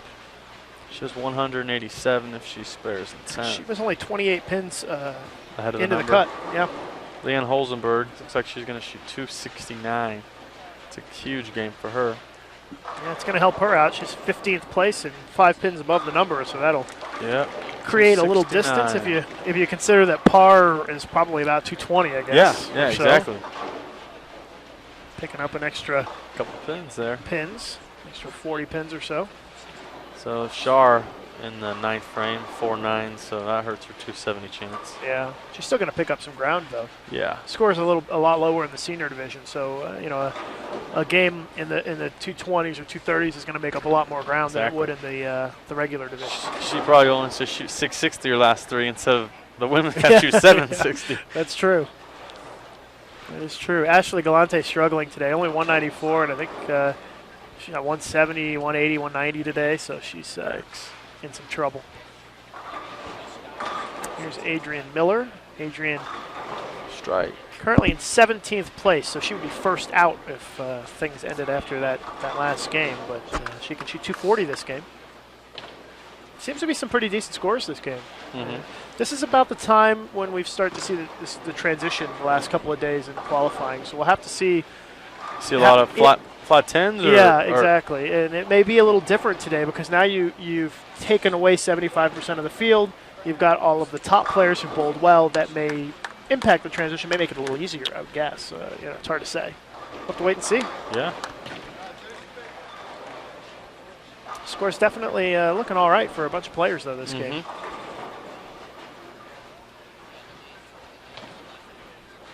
Yuka Tsuchiya there in the pink jersey, the Japanese player. She's got a long string of 9 spares going on up there. She's in 13th place. 7 of them. You don't want to see a lot of 9 spares up there when you're in 13th place and the field's averaging 220 to make the cut. And what's funny is she's actually playing a lot farther right than any of the girls right now. I don't know if she's been doing that all week, but she's playing probably around 5, 6, and then most girls are playing about 12 or 13.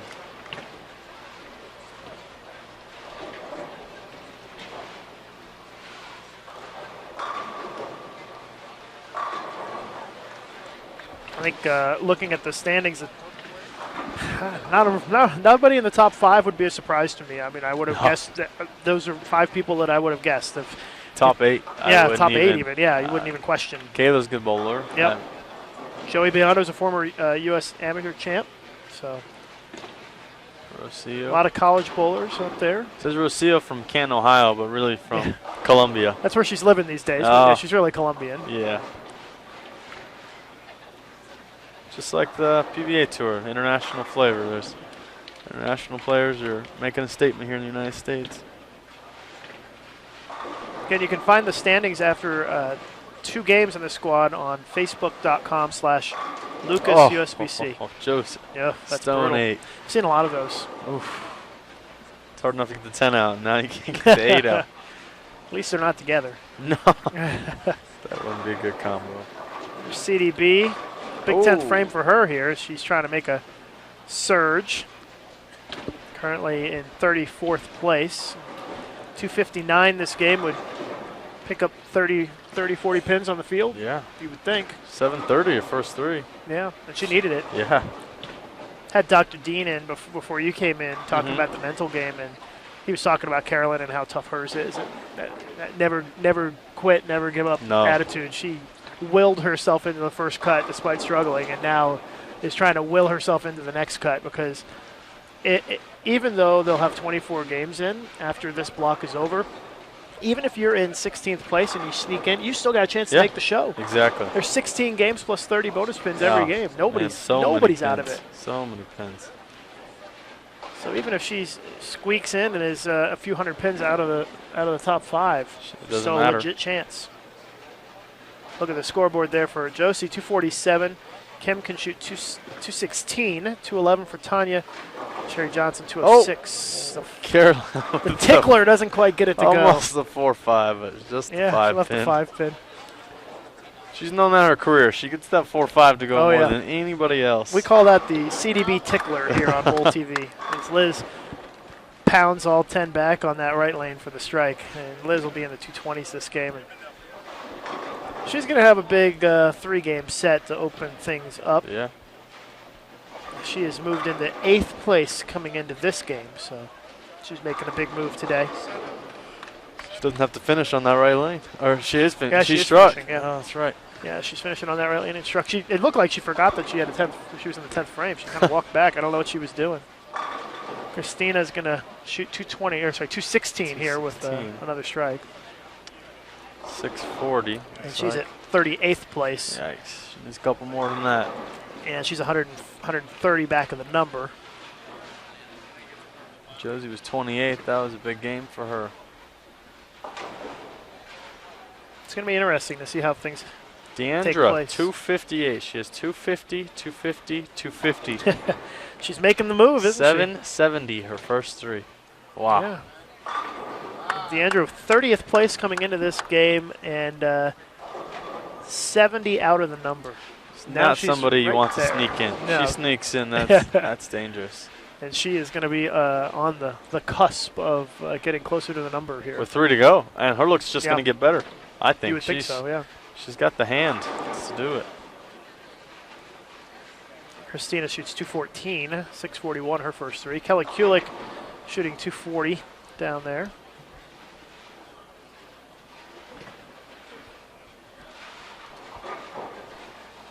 This is the end of Game 3 of the 6-game Cashers qualifying round at the U.S. Women's Open. Live from the National Bowling Stadium in Reno, Nevada. Thanks to our friends at Ebonite International for their sponsorship of the U.S. Women's Open. Oh. Shar with another split. Back-to-back splits here. Wow. What has, it did have a very promising game going, has quickly turned sour on her. Strike or nothing this game. Yeah. No spares for Shar. 7 strikes and 3 opens, this looks like. 220. Yeah, Liz 214. I'm sorry, 224. It's a makeable split for Shar at least. She had a 4-9 last frame now, 4-10. Kim 216 as it closes out action there on that pair. Terry Ward can strike out for 215 in the senior division. Uh-oh. 7-10. And she's in 10th place. She needed that 10th frame. Yeah, she's plus 50 and 16 pins out of the number, and 710 is going to hurt her. That's unfortunate. Shar with the open, 222. That gets Shar into positive territory for the tournament, though. She's now plus 15. You can just see that ball once it gets to the spot. See Adrian's in, just doesn't want to come back around. The oil's going down the lane and making them a little tighter. Favors maybe a little polish on some of these balls, and girls have a little more hand that can get it to corner a little harder. Probably going to score a little better the last 3. So we've got Adrian Miller to finish things up here, and we'll get started with Game 4 in just a couple of minutes.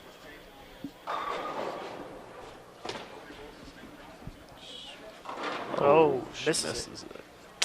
That's tough because she's in 17th place coming into this game. Shoots 212, which is going to lose her some ground. Yeah, she probably loses about 10 pins. So I guess we'll take a quick break here between games, Jason. as we gear up for game number 4. Thank you very much for having me. Yeah, you're welcome to sit in if you want. I mean, Yeah. it's up to you. If you Don't have much want to to do. stick around. And, Any questions on there? Anybody write any questions? we'll check that out. So while we're in the commercial break, if anybody has any questions for Josh Blanchard, feel free to post those in the chat, and we will check in on those in just a couple of minutes when we get back here. So back in Perfect. just a couple of minutes here on Bowl TV.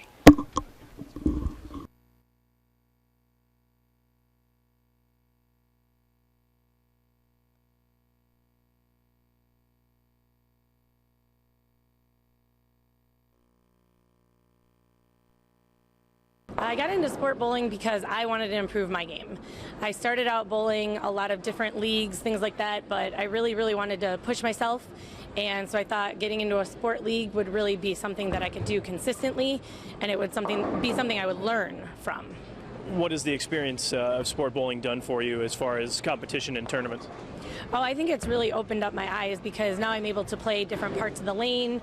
I have a lot more confidence playing those parts of the lane. I'm a pretty straightforward, easygoing girl. I play up 10 if I can, but now I'm not afraid to move left. I'm not afraid to move right, and it's really helped me so that when I go into those tournaments, I have an open mind.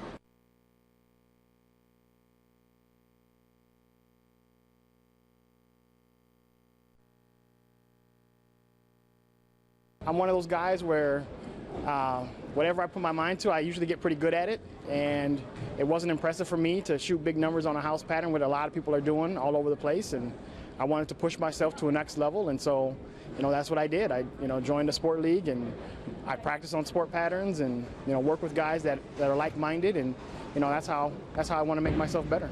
Has it been helpful for you when you've gone out into competition or into tournaments, the sport bowling experience? I mean, a little bit more prepared when you come across tournament conditions? Tremendously, especially when they put out a pattern that's a little more flat or a little more challenging. Tournaments sometimes tell you what it is, sometimes they don't. So if they don't, and I can recognize right away it's a little more challenging, usually, there's a handful of us that have the upper hand, knowing that I got to place a little bit tighter or around this area as opposed to just jumping into the track, which is easy to do on a house pattern. And, it's a pretty good advantage, actually.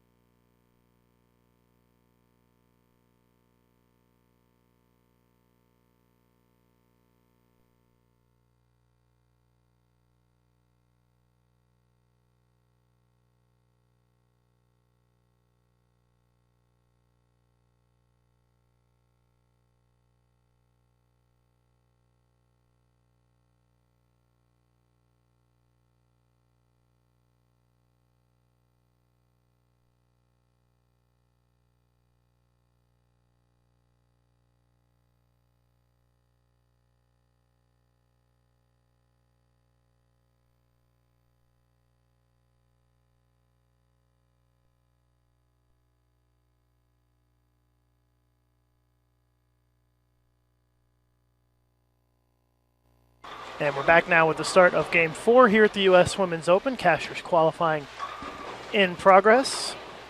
Lucy Sandelin has moved on to our featured pairs. 245, 221, 213 for Lucy so far today. We also have Kelly Kulik and Cassie Luthold. And on 41 and 42, Kathy Dorn Lizzie shooting the Greek Church in the first frame, joined by Stephanie Nation and Anita Manns. I think this might be a quick game for us. Only 6 bowlers on our 2 pairs, so the rest of the pairs, almost all the rest of the pairs have 4 bowlers. So let's see if the pace of play a little faster on our featured pairs this game.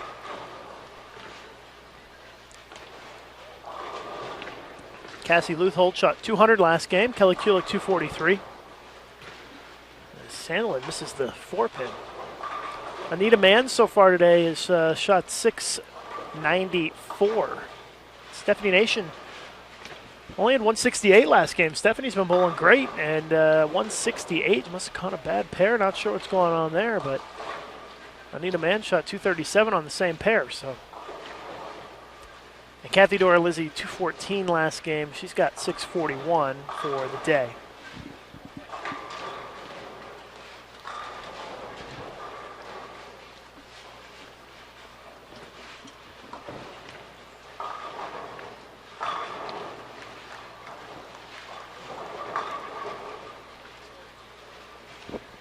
Josh Blanchard is back with us. We took a little mini break there between games to get refueled and going for the final half of this block.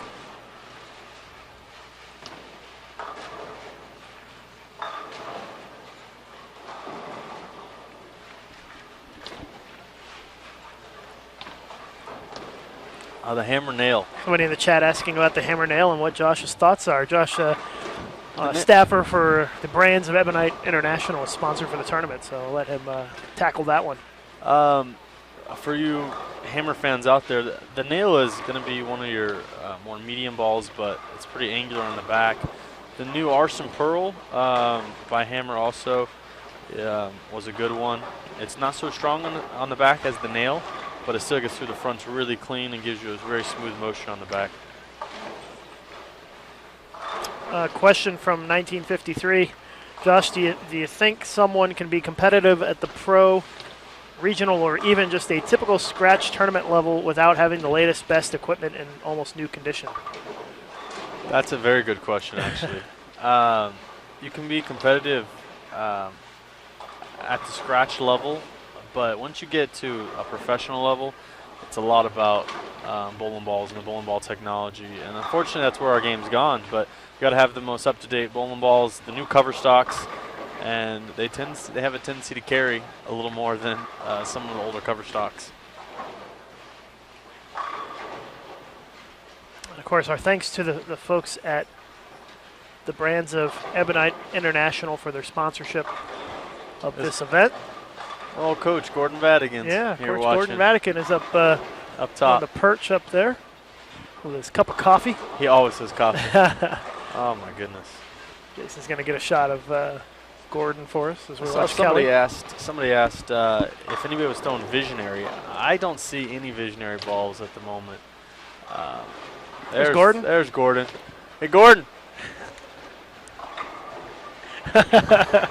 Waving to the camera. The legendary coach of Wichita State, where you went to school. New introduction in the Coaches Hall of Fame. He just got inducted.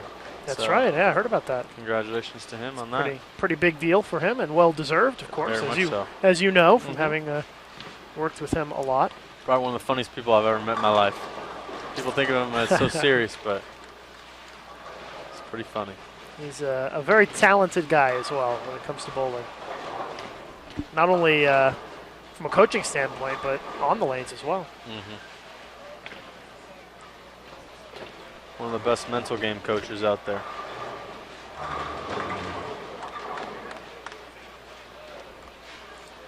So I figured our featured pair is going to go pretty quick here, but we only got the threes. There's fours most of the rest of the way across the house, but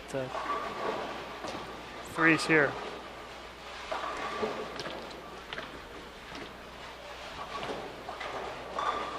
Jason's trying to break our equipment over there. So Nia Mans is up on the right lane. Should 2-0, 250, 230 for about 700 the first three, but now struggling on this 41 and 42 again. The right lane, she's 8-1, and now she left a 6-pin to the face. So same thing we saw Liz Johnson last game. And Carolyn Dorn Lizzie, she has 2-teen, 2-teen, 2-teen, and she's got an open in the first frame also. And I did get the standings in, so I'm gonna get those up on Facebook here real quick, and then we will digest them.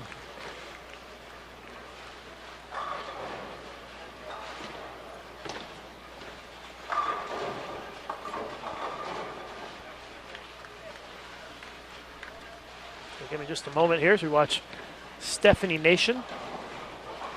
You know, Stephanie only shot 168 last game. Wow. Yeah, it's maybe one of our lower games of the tournament. I watched her the first game, and I didn't really like her reaction in the first game, obviously, and then she switched balls to strike out. But 160, yikes.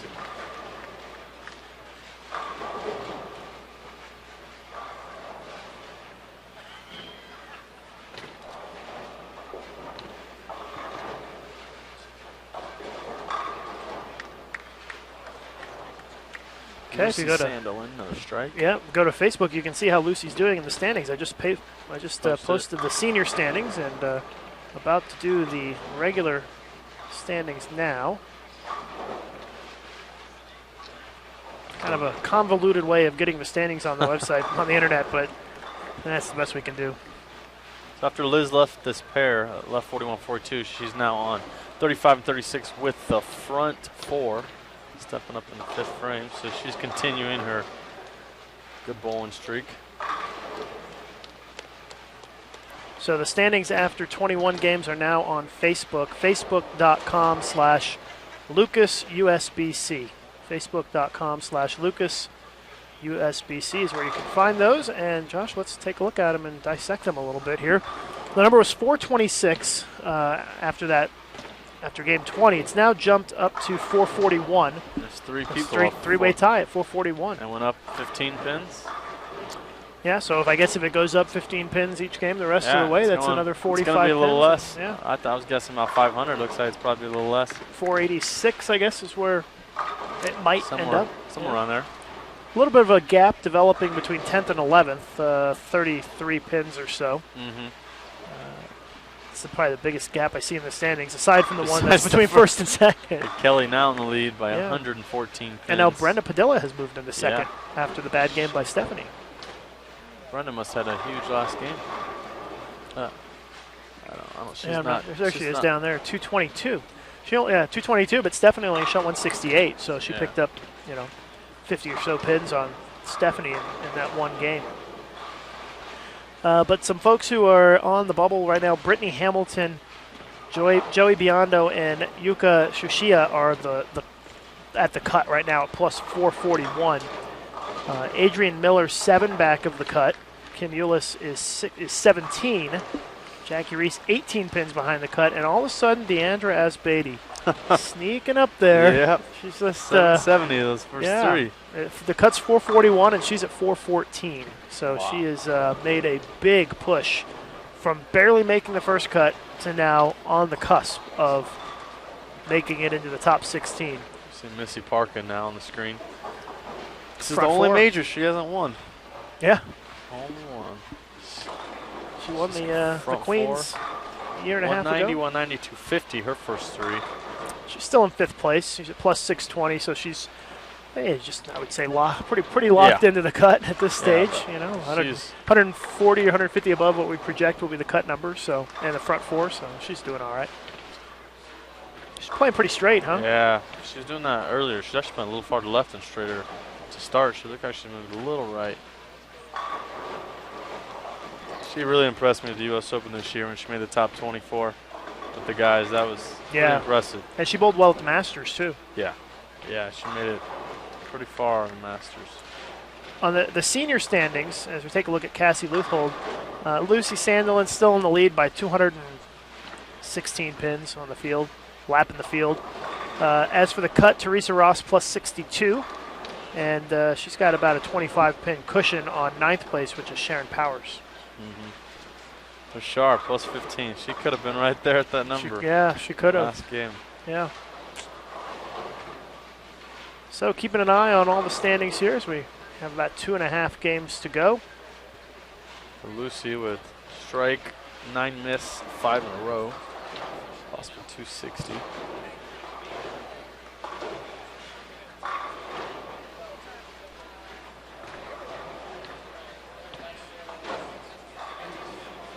Yeah, Lucy has. Lucy is probably going to wish that she was in the regular division almost. I mean, she's bowled so good this week. She was able to kind of back off a little bit yesterday. She didn't really have to press because she was so far ahead. Yeah. I think she shot even yesterday, but she's sitting at, what is she at? 418. She'd be right there to make the cut in the match play in the regular division if she had bowled, averaging almost 220 a game. Shows you how sharp Lucy Sandelin is still these days. She's going to be tough to beat. I think that it's going to be hard for anybody to overcome her and take away the top seed for the stepladder on the senior side. I agree. Because they only have 8 games after this block left of match play. And with a 260 16-pin lead. Does top 4 make it to TV show? It's top 4, and it's a bowl TV show, so it's not quite on TV, okay. but it's on Okay. bowl TV. The next best thing. Is it going to to be here ESPN. or on the lanes out there? It's going to be out here. It's Okay. right here in 41 and 42, I believe. Tomorrow at 1 o'clock Pacific time. I think we'll have a good show. There's some great senior bowlers. I mean, Lucy Sandelin, Dana Miller-Mackey, Robin Romeo. I mean, it's Judy Nacarado, Paula Vidad. You know, it's a great field for the senior division. So that's going to be a great senior show, regardless of who makes the finals. Tonight, I know it's going to be a little bit late of a night for a lot of folks on the East Coast because we don't start till 8 p.m. Pacific time this evening with the first round of match play. But the good news is that tomorrow, the second round of match play, the final round of match play, is at 3 p.m. Pacific time, 6 p.m. Eastern. So everybody will be able to tune in and watch as we determine the 5 finalists in the regular division for the TV show. Great shot there by Cassie in the 8th. See Lucy stepping up here in the 8th frame. Iron Maiden in the chat says they're not senior bowlers, they're classic. We should call it the classic. I kind of like that, actually. The classic division. Ooh, looks left. Yeah, Lucy pulled it. She can afford to make an errant shot every once in a while. 200 pins in the lead is a nice cushion. Here's Steph. She's rebounded nicely after the 168. Ooh, that ball went dead straight. Yep. Thanks. Not her best effort there. Looks like she's throwing a black taboo, the jet black. For anybody wondering out there. Oh, Missy just misses the 4-9.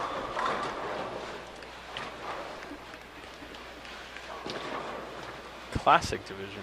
That's a new ring to it. It does. I like it. Good suggestion. We'll have to present that to the tournament committee. There we go. If you're just tuning in, this is the middle stages of Game 4 here at the U.S. Women's Open, the Cashers qualifying round. Lucas Wiseman along with Josh Blanchard. You're on Twitter, right, Josh? Yes, I am. So people want to follow you on Twitter. JB What's your _bowling. JB_bowling. Yeah. If you want to follow Josh Blanchard on Twitter. Somebody had JB Bowling already, so I had to Really? take the underscore. Yeah, Jackie Bowling? No, she didn't. Just wondering. I had the same problem. Somebody had Lucas Wiseman, so I had to take Lucas_Wiseman. Yeah, it's the same thing. I guess I wasn't quick enough to the Twitter scene to get there. Apparently there's another person named Lucas Wiseman out there. Yes. Kind of surprises me because it's not exactly a common name. No. And it's not like, I mean, when you signed up, Twitter wasn't huge by then either, so. Right, exactly. It's funny that. Somebody jumped on it. You getting a hard time? They give you some. Yeah, Mike some stuff. Calderon and Dave Vodka. I guess they have to rub in the new guy, work him in. Did you just sign with Columbia? About a month ago. Oh, really? Yeah, okay. brand new staff. Yeah, I didn't know that. Yeah. So they offered me a nice deal, and I welcomed it with open arms. Well, that's good. That's good news. You got to get a little bit of adjusted to the new equipment, I would guess. Yeah, I had a little bit of a learning curve. Yeah, I had quite a bit of their stuff, but to get all the new stuff on top of what I had, it got a little overwhelming. I bet. I was a little tired after a couple of days of drilling 25, 30 bowling balls. Alex wants to know in the chat, how did you feel when you fell down on the lane at the World Series of Bowling? What was that? What did we embarrass the main a little bit, or what was the? Did I fall down the lane? Yeah, I didn't hear about that. Yeah, I'm sure you don't like to talk about it. But. No, I'll talk about it now. After it happened, of course not. But embarrassed more than anything. I couldn't believe it happened. It was like one of those. Is this a dream? You're shocked. Wake up, yeah. And it was, and I was. No, I wasn't seriously injured, but I was injured, and I didn't realize it because I was in such. My adrenaline was pumping so fast, and I didn't realize I was injured until 2 days later when I was on the plane to Qatar, and I got off the plane and I realized I couldn't move my hip was really hurting. Because you hit that gutter pretty hard. Oh yeah, those lanes don't move. No, lanes, they're not soft by any means. Yeah, it was an unfortunate incident, but. It's one of those things that happens. It does. You know. It does, and everything happens for a reason. And I guess it was your thumb kind of. Yeah, it was just got swelled up a little bit, or what was it? It was the wrong pitch was in my thumb. Unfortunately, it was drilled wrong on the truck right before the television Oh, is show. that It wasn't what my happened? normal spare ball that I throw. Okay, I got you. It was one I had to throw for the show, and unfortunately, mistakes happen, and it was just accidentally drilled, the wrong pitch, and I thought I could throw it, and obviously the lights made it hot in there, and when it swelled up and it was the wrong pitch, it didn't want to come off, obviously, as you can see. It didn't come off at all. Goes to show you the importance of having your stuff drilled Yeah, right. exactly. Correct pitches are, oh, Messenger 10, Yeah. I need a, yeah, the correct pitches are, and the right pro shop guy mean a world difference. Yeah, that's true. But yeah, I would guess that on the truck when they're drilling so many balls, it's it's easy to Those guys sometimes gotta look at make the a wrong mistake. paper or Yeah. make a mistake or Yeah, and I'm not faulting them by any yeah. means. They make mistakes. I'm not faulting anybody. But hey, you made a PBA show, which is more than a lot of people will ever say in their Yeah. bowling life. There You're aren't a lot right, of and it people was a who lot can of say fun. that. It was a lot of fun. And you'll have many more to come as well. Mm-hmm. Good looking shot there from Kathy. Yeah. Oh, Kelly. Oh, thought she was going to miss the spare in the 10. She makes it, but only for 2-0. The pair, oh, no, she can shoot. Yeah, 2-0. Yeah, she's That pair looks. she strikes out for 200 even. Look at Cassandra Steph. Luthold, who has 700 her first three, she's only going to shoot 2-0 as well. And Steph just left a 5-count split through the face. Yikes. Luckily, it came on a strike. Take a look at the scoreboard there. You can see Cassie 206 max, Kelly 200 max, and Lucy Sandelin beating all the youngsters. The classic bowler. That's right. She can shoot 235. I bet Steph makes this. Let's see what happens. Oh. Nope. It's a little interesting attempt there. A little Yeah. further right than I probably Yeah. would have shot that. But who are we to question the great Stephanie Nation? She's definitely one of the best in the world. Lucy with another strike. Lucy's going to increase her lead, looks like. John Serbinsky says, Josh, bowled 2 years with you, saw you ball continuously, and that never happened when you did. Couldn't believe it happened to you. That's Mr. Serbinsky chiming in with his thoughts on your unfortunate It's error. funny. Look who's standing in front of me. Another one of my old teammates. Mr. Brent Bowers. There's a lot of folks who have come out of that Wichita State program. So, John, just so you know, Christina can strike out for 268 this game. She's stepping up in the 9th frame. Linda Barnes is coming towards us. Yeah, I would say Open, spare 4 in a row. I was like, I haven't heard a lot from Linda Barnes today, but 214, 246, 202, so kind of a She's pacing average along. day. Yeah. She's pacing along. She's in the number. She's in top 16. Brianna Caldwell just left a pocket 810. Ouch. Who on the PBA tour do I hang out with? Depends who's bowling good. Some guys not bowling good don't want to hang out. I'm really good friends with Dan McClellan. Me and Dan room most tournaments overseas and the United States. Him and I hang out with Chris Barnes a little bit. We drove to the U.S. Open this year together. I guess I have to go back to one of my old friends, Andres Gomez from Colombia. Abuelo. Yeah, I Grandpa. traveled with him before while I was in college to a couple tournaments. Look at Stephanie Nation up close. 165 in the 8th frame for Steph. Looks good. That's a little better. Sandlin 225, Luthold 206. Doesn't look like Cassie can still make it. She's going to need a big finish. She's at plus 396 now. And we're kind of thinking the cut will be around 480, Yeah, 490, yeah. somewhere in there. So she's going to need to go 100 over the last two to get yeah. there. Jody Westner leaves the week 10 there on a 3-bagger. After Cassie pulled 240 star, I thought she was going to be her day, and then Yeah. stagnant, 2-0. Hasn't been able to gain any ground since. So Erin McCarthy with possible 280 over to the left of us. Oh, you're right. Yeah. She's up there. She's near the number, I think. She's in 12th place 12th at place, 461 over, so she's looking to make her last couple of games a little easier here if she can pop a big game. CDL with a strike. So anybody in the top 7, Linda above her secured already. She's 600 over. That's going to make it. Yeah, there's a gap between 6th and Sixth, 7th seventh. of almost 100 pins. Yeah, anybody above there is guaranteed to make it. So Linda, Missy, Shannon, Stephanie, Brenda, and Kelly. So basically 6 spots and secured, and 10 of them? Yeah, you 10 still got some more yeah. spots to determine. Yeah. I mean, if you 10 go to spots. plus 400, which is 24th place, and 500 is 10th, there's 14 people right there.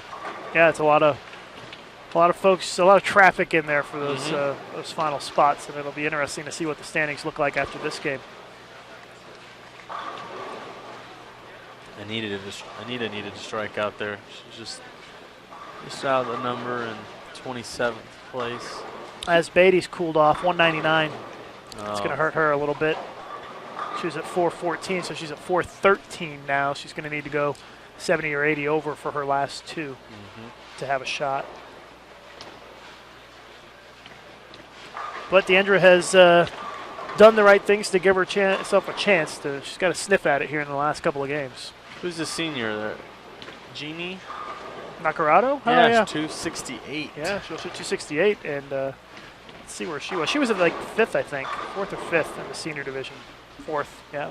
So she's locked in. She's going to jump up to maybe second, depending on what the other one did. Yeah. Erin McCarthy's still going at that 280 pace, heading into the 10th frame.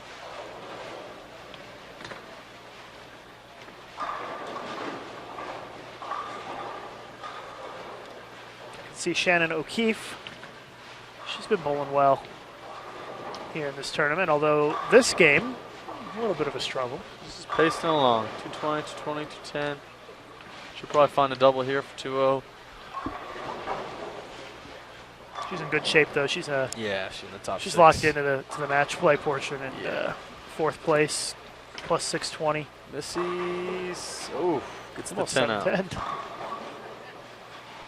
Jody Westner, 218. Kathy Doran, Lizzie, 200. Shannon O'Keefe gets one in the 9th.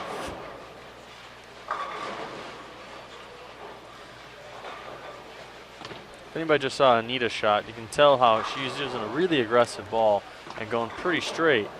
The ball's almost too aggressive. It's losing all its energy before it enters the pins, and unfortunately she has no room, and when she does hit the pocket, it's really flat. She needs to maybe move left with something has a little more back end on it. How about Liz Johnson? 992 for 4 games. She's on fire today. And we start on the last pair with almost 2 710s. Without, she carries both of those. She's got 1020, 1030. Yes, Liz is coming on strong here in this cashier's round. Yeah.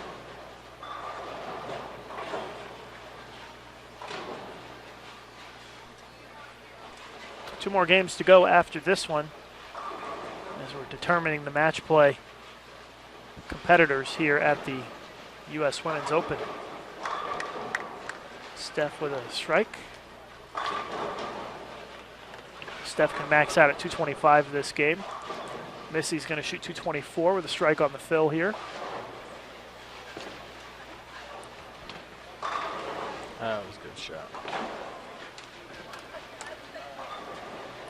Somebody asked if I would ever coach a college bowling team, and if yes, which team would I coach? I wouldn't say I'd coach one school over another. I could see myself coaching a college team years down the road when I'm done bowling competitively. I enjoy college bowling, but I don't know which school I would coach. I wouldn't pick one over the other.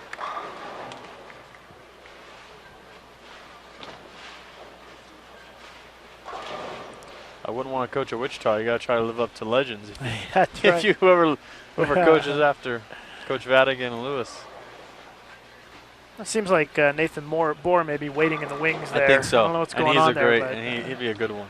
It looks like, from an outsider's perspective, like he's being kind of groomed to do some stuff there, and that's a good thing. He's a very smart guy, knowledgeable. That looks like a good shot. Yep. Good Steph, shot, fills it up in the 10th. 225. 225. Except for that 5 in the middle, that was a pretty good game. There's Jolie Carrillo, and here's Ashley Galante. Always a crowd favorite. Everybody loves to watch Ashley bowl. They're always asking to see Ashley. I can only imagine. I was just having that discussion with somebody earlier. Saying we had TV and she was on every week. I wonder how many viewers there would be. She's a very pretty young lady. Very pretty. She's only shooting 190 this game. Unfortunately, she's not bowling very well today. No. She's not shot 200 yet, so she's not going to make it to the next round. No. Another good tournament for Ashley. Erin McCarthy, 266. That puts her at 917 for the day. It's a good start. Pretty solid. Yeah. Linda Barnes out there. Just kind of having a quiet block. I haven't really seen much out of her today. Just kind of cruising along. Yep. Not hurting herself. Not doing anything too special. Those Sitting are the in scary 6th people. place. Those are the ones that are just hanging around, and tomorrow. I spy Matt Lawson out there shooting some video. There he is. Yep. Doing his video reports for bowl.com. Then we have Bowl TV on our YouTube channel here. If you want to subscribe to our channel above the video you're watching now, just push subscribe. It's free, and you'll be updated anytime Matt posts one of his videos. Jason Belmonte walking in front of us. He's been hanging out with Deandra, trying to help her along here this week. Looks like she's going to need a little help in the final couple of games. Maybe he'll sub in the last two and bowl for her. It wouldn't surprise me one bit if Deandra went 80 or 90 over for the last two to make the cut. No. Not one bit. I think she's flipping to the low end. She And is. the low end scores have been a little higher than the high end. So.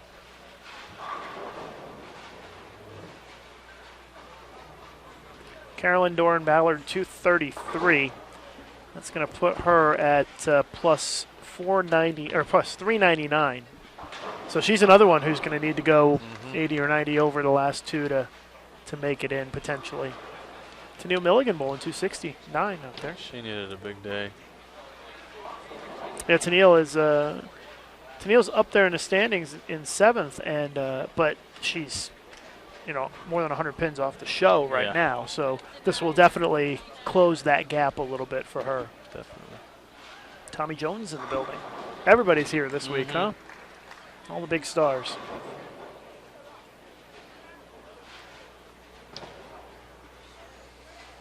So Linda with 227.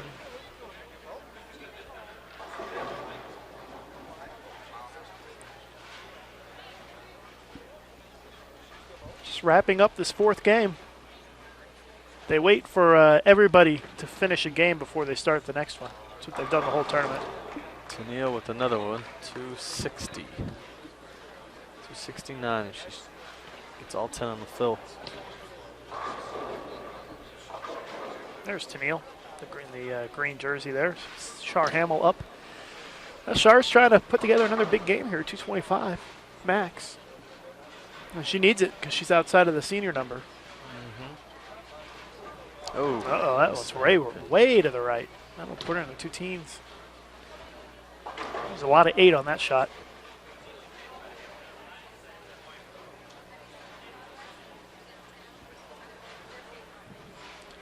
We get to watch Linda Barnes for the next game. She's going to be on the featured pair.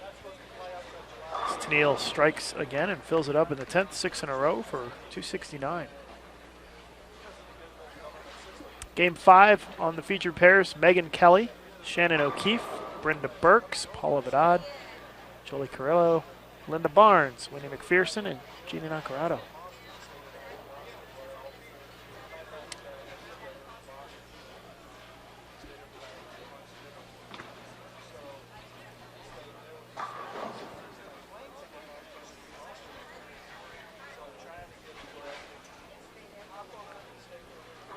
I want to thank our sponsors of the U.S. Women's Open this year, including the Silver Legacy, who has their big sign here at the National Bowling Stadium.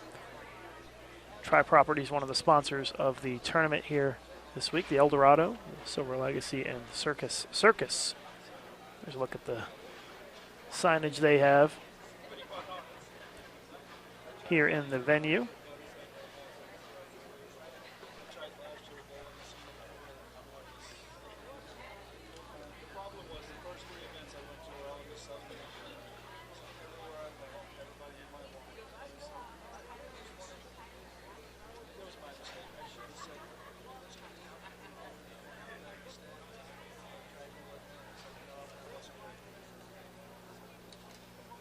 Also thanks to the Brands of Ebonite International for their contribution to women's bowling and helping to keep major events like this on the schedule, because without their sponsorship dollars, I don't think that there would be a U.S. Women's Open.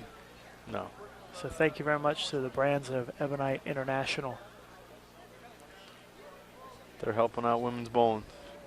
They are, and I know that the women appreciate that because they Very don't have a much lot to bowl anymore, so they've got the Queens and the U.S. Women's Open. There's Ashley Galante for everybody. That's right. That With means the the balk viewer on the first frame. means the viewer numbers are going to go up.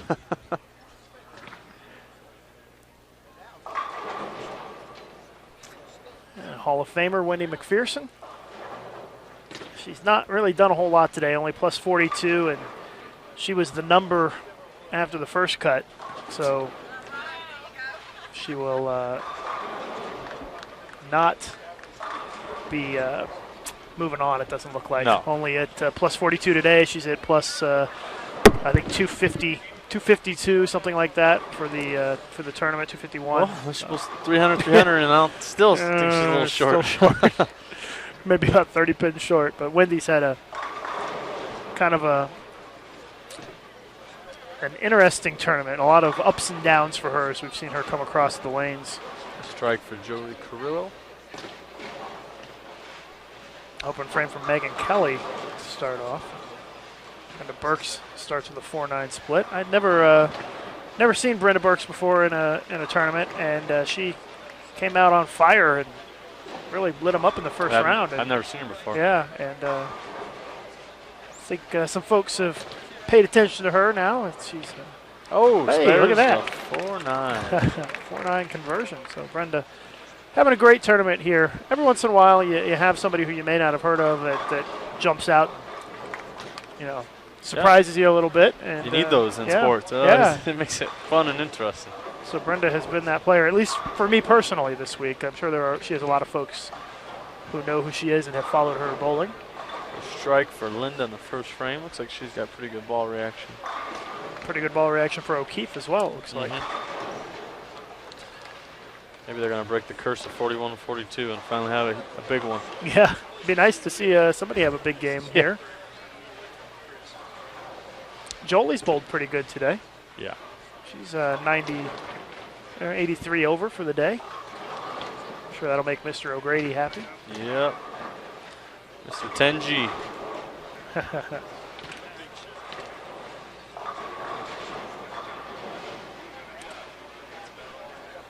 Here's Jolie. Just her team finished second in the NCAA Women's National Championship. She's had a good week. She's been striking quite a bit here this week. I think it's her first U.S. Open, too. It very well may be. Because she just got out of college, so she didn't bowl while she was in college, obviously for money reasons, but her first one, and obviously she's putting a good showing up.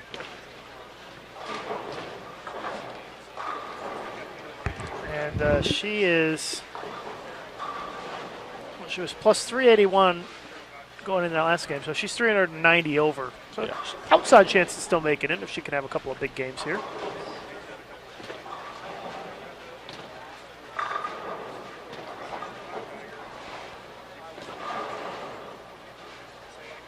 There's a lot of folks out there who will be pressing these last couple of games, I think, to try to make a move. The scores as close as they have been all day. This is kind of the time where you have to turn it up a notch, I would guess, right? Yeah, if you want to jump in the number and make a statement, you got to do something the last two. About 460, 470. Oh, 4-9 split. 4-9.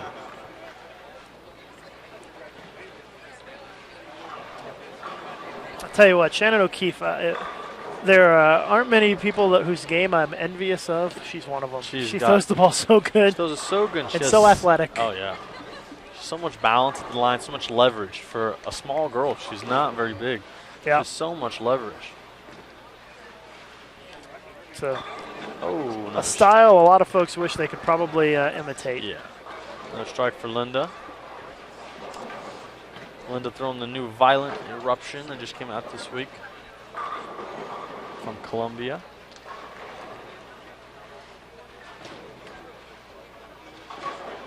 Jeannie picking it up, the 4-9. Of course, we missed it because I was messing around with the keyboard here. But a good pickup for her. That's 2 4-9s this game we've seen in 2 frames. I know. That's been converted.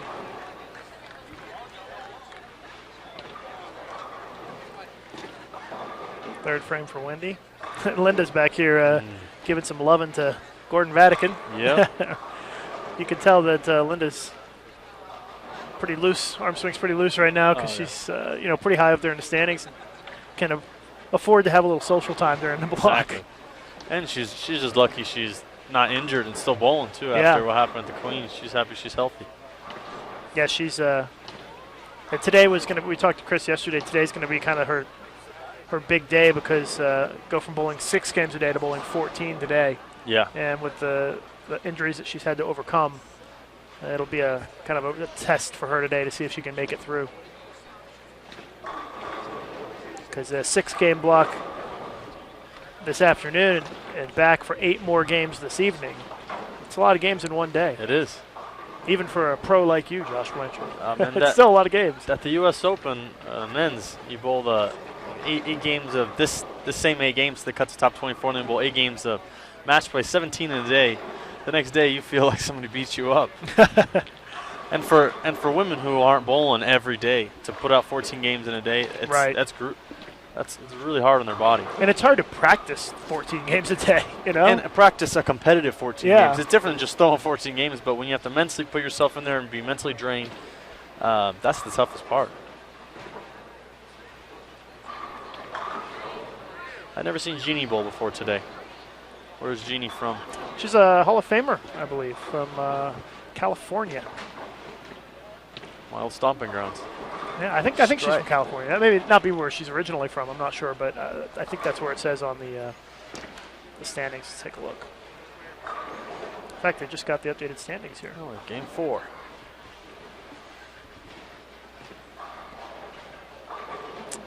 Tacoma, Washington. My bad.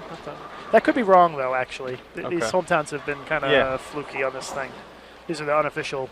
So it looks like the seniors is down plus 76. Teresa Ross is the number.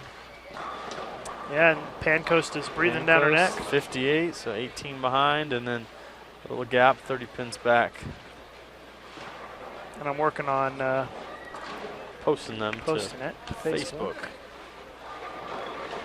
I haven't seen the women's numbers, but I'm after 4. I'm gonna probably say it's a 440. 451. 451. Yep, that's the number right now. The number is Michelle Sterner, Niagara Falls. Adrian Miller just out of the number by 10. And Jackie Reese, Joyce, Kim Eulis, Shannon Polhowski out of the number. That's surprising. Yeah. She's kind of owned this bowling center over her career. Yeah, for sure. She is. She's won the Queens here. She won Team USA a couple of years here. Yep. Yes.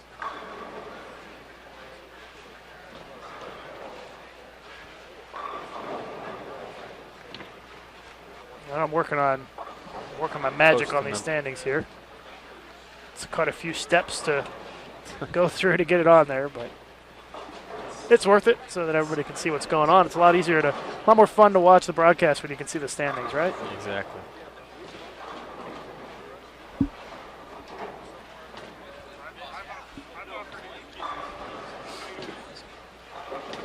So we wait just another minute or two here. It'll be posted.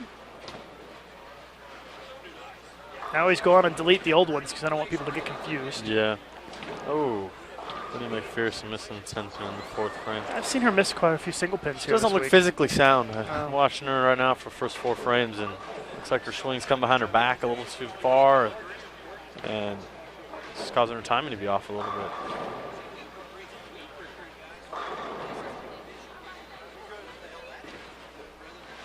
It's Linda, flat 10.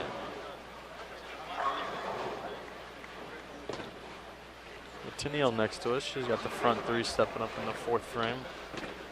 after a big 260 last game. Just trying to make her move up there in the top 5.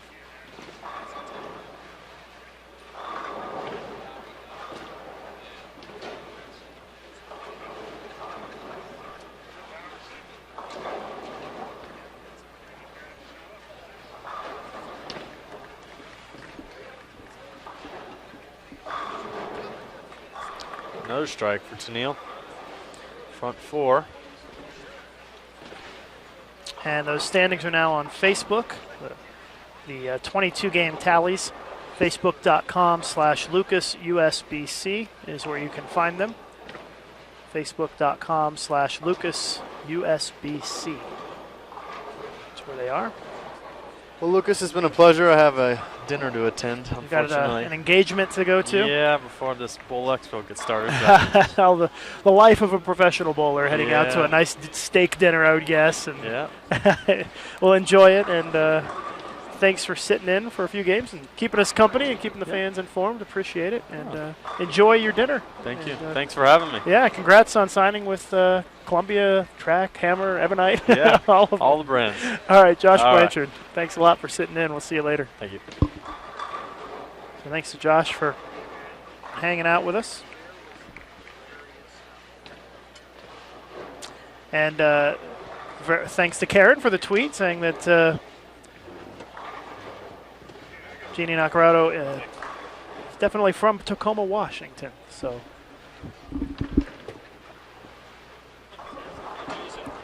thanks for the stat there, Karen.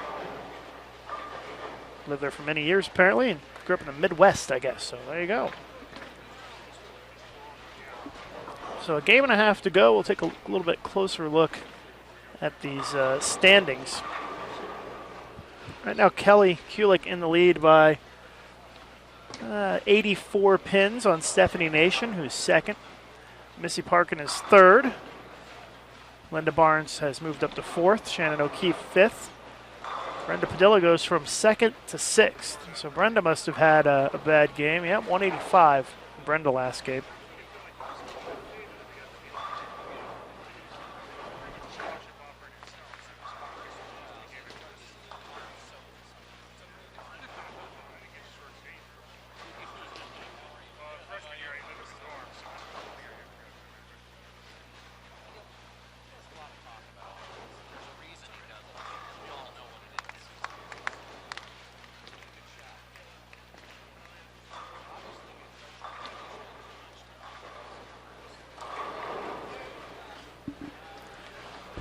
Cut score currently plus 451 in the regular division. That's Michelle Sterner, plus 451. And still kind of on pace for the cut to be around 480 to 490. In that range is what it looks like. Certainly would think that the top 7 or 8 players probably locked into the cut right now. That would be Kulik, Nation, Parkin, Barnes, O'Keefe, Padilla, Milligan, and Johnson. I would guess about those 8 will make up half the field. The next 8, Bandy, McCarthy, Restrepo, Holsenberg, Wessner, Tushia, Hamilton, and Sterner. And so Sterner at plus 451, and there are 10 or 11 people within 50 pins or so of the number. And some big names are within 50 pins of the number, including Shannon Pluhowski, Deandra Asbady, and Carolyn Doran-Ballard. So there are a lot of folks who need a big game to make it in. So we're going to try to keep an eye on some of these people. Carolyn Doran-Ballard this game, double, spare strike to start. Carolyn not really moving the needle too much here in this 5th game. Deandra Asbady, she moved down to the low end of the bowling center. And so I can't really see her scoreboard. So we'll have to wait for this game to end to get an update on her. Kim Eulis also hovering below the cut number, as is Josie Ernest. A couple of the young stars here at the U.S. Women's Open.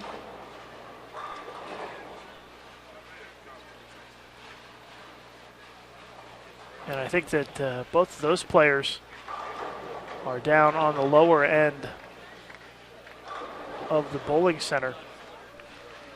So a lot of the folks trying to make a jump are at the low end of the center, and that may actually be good news for them because it has, as Josh said, he thought the scores a little higher down there.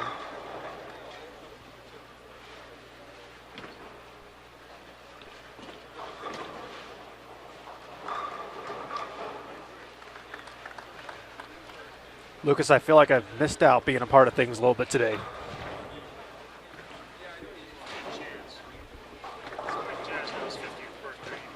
Oh, Mike Jasnow's 50th birthday. Happy birthday. Oh, it's just a rumor? Does that mean he's going to bowl the Senior Masters? Is he I just did, yeah. Our setup here allows us to interact with a lot of the folks who are watching. We've got Chris Barnes and Mike Jasnow and Gordon Madigan right in front of us. Which having a good time catching I haven't up said with each hello other. yet. Lucas has been. Yeah. You haven't let me haven't let me have a microphone yet. We're almost all the way done with this squad. Yeah. Well, we had lots of guests. I feel kind of lonely. Yeah. Jason Overstreet is here fresh from Arlington, Texas. I kept saying for 3 days the reinforcements were coming, and they finally showed up. Pleasure to say hello to all of our Bull TV friends out there. Great to be back in Reno at this terrific event. Amazing setup, the construction of the TV final lanes we saw. Lucas has been mentioning it throughout the broadcast under the arch. It is going to be a sight, and you'll get to see on social media and I'm sure various websites as it gets closer to completion, but it is going to look really neat. It's pretty cool already, and they're still building it. When we were there this morning, Jason, or this afternoon, they were just lifting the pin setters with the forklift and getting them loaded onto the lanes. And the picture that I posted on Facebook earlier today, you can actually see all 4 pin setters by that time had made it onto their position. They were just finishing securing them down. So they're making some progress on the setup out there on Virginia Street, and it's going to be a big party out there Wednesday because they're going to have the broadcast it's taped, but they're going to be able to feed it into a couple of big TVs in a courtyard area out there and have a big party. Yeah, it just looks like this big bowling party festival out there. It's going to be really cool. Like, it's going to have seating for about 500 for the finals, and then the Jana King Party Zone is going to be the overflow area where folks can watch on some big screen TVs. There are going to be 6 generators out there getting power to all of the TV equipment and the party that's going on, so it's going to be really cool. I didn't even know the party thing was a sponsored thing, so that's pretty cool. Yeah, that's what Bart Berger, BPA, mentioned to me was the name of it. So no tickets for sale, by the way, for the show, but this free for the party, I believe. Yeah, if you're in the Reno area, come on out to the party, or there should be some spots, I'm sure, in the parking garage area to be able to look down on it and see what's going on. And if you haven't been to Reno lately, I was not able to bowl the Open here last year, so it's been a little while since I've been to Reno, and Reno just looks spectacular. They have really done an awful lot in the last year or two to make the whole area around the bowling stadium and the outlying areas just so much nicer than it's ever been. And so certainly encourage everyone, if you haven't been to Reno lately, or if it's been more than a year or two, make it an appointment to book coming to an event here, whether it's the Open or Women's Championships or one of the other terrific events that are out here. It is really a lot of fun. Oh, we're coming to a close here, this final round of qualifying before we head into match play, as Paula Fadad leaves a wobbling 5-7. Just a couple of frames to go here in Game 5. And Lucas, I've actually really enjoyed the fact that the senior bowlers are mixed in with the rest of the open field. It's fun to have there be that intermingling, so you can see a Paula Vidal coming in and crossing with a Shannon O'Keefe. You don't get to see that all the time. It's pretty cool. Yeah, and I bet the seniors like it, and I bet the regular division bowlers like it too, because they have an opportunity to talk to some of the classic bowlers, as they well, and it gets a chance too for some of the nearly 1,000 of you who are out there watching who might not be familiar with names like Paula Vidal, or nice job picking up that spare, or Lucy Sandlin or Shar Hamill, some of the really talented senior bowlers out there. It's great to get a chance to see them, and they're really some quality players out there in the over 50 range. Yeah, it's going to be real competitive in their match play tonight, and we'll have some coverage of that along with the regular division and the finals of the senior division. They're going to be battling right here live on Bowl TV tomorrow afternoon, 1 p.m. Pacific time, 4 p.m. out east. It's shaping up to be a real good show the way things are looking in the senior division, and that's going to be a 4-player step ladder right here on Bowl TV to warm us up for the final round of match play for the regular division of the U.S. Women's Open. There's a look at Tennille, who's been bowling quite well. Yeah, Tennille's been whacking them today. At least she did last game. 269 last game and can shoot 256 this game. She's right up there in the standings. Wendy Mack, 5 in a row for her, but she just does not have enough frames or games left to make the cut. She's not going to advance to match play.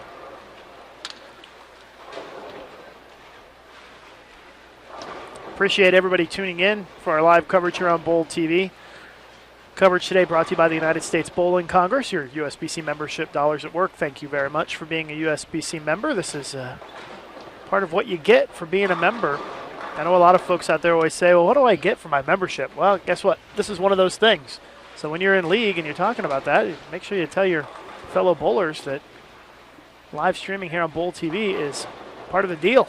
And it's free. We're glad to bring this to you. Appreciate our partners at the Bowling Proprietors Association of America, BPA, inviting us to have Bowl TV coverage of this event.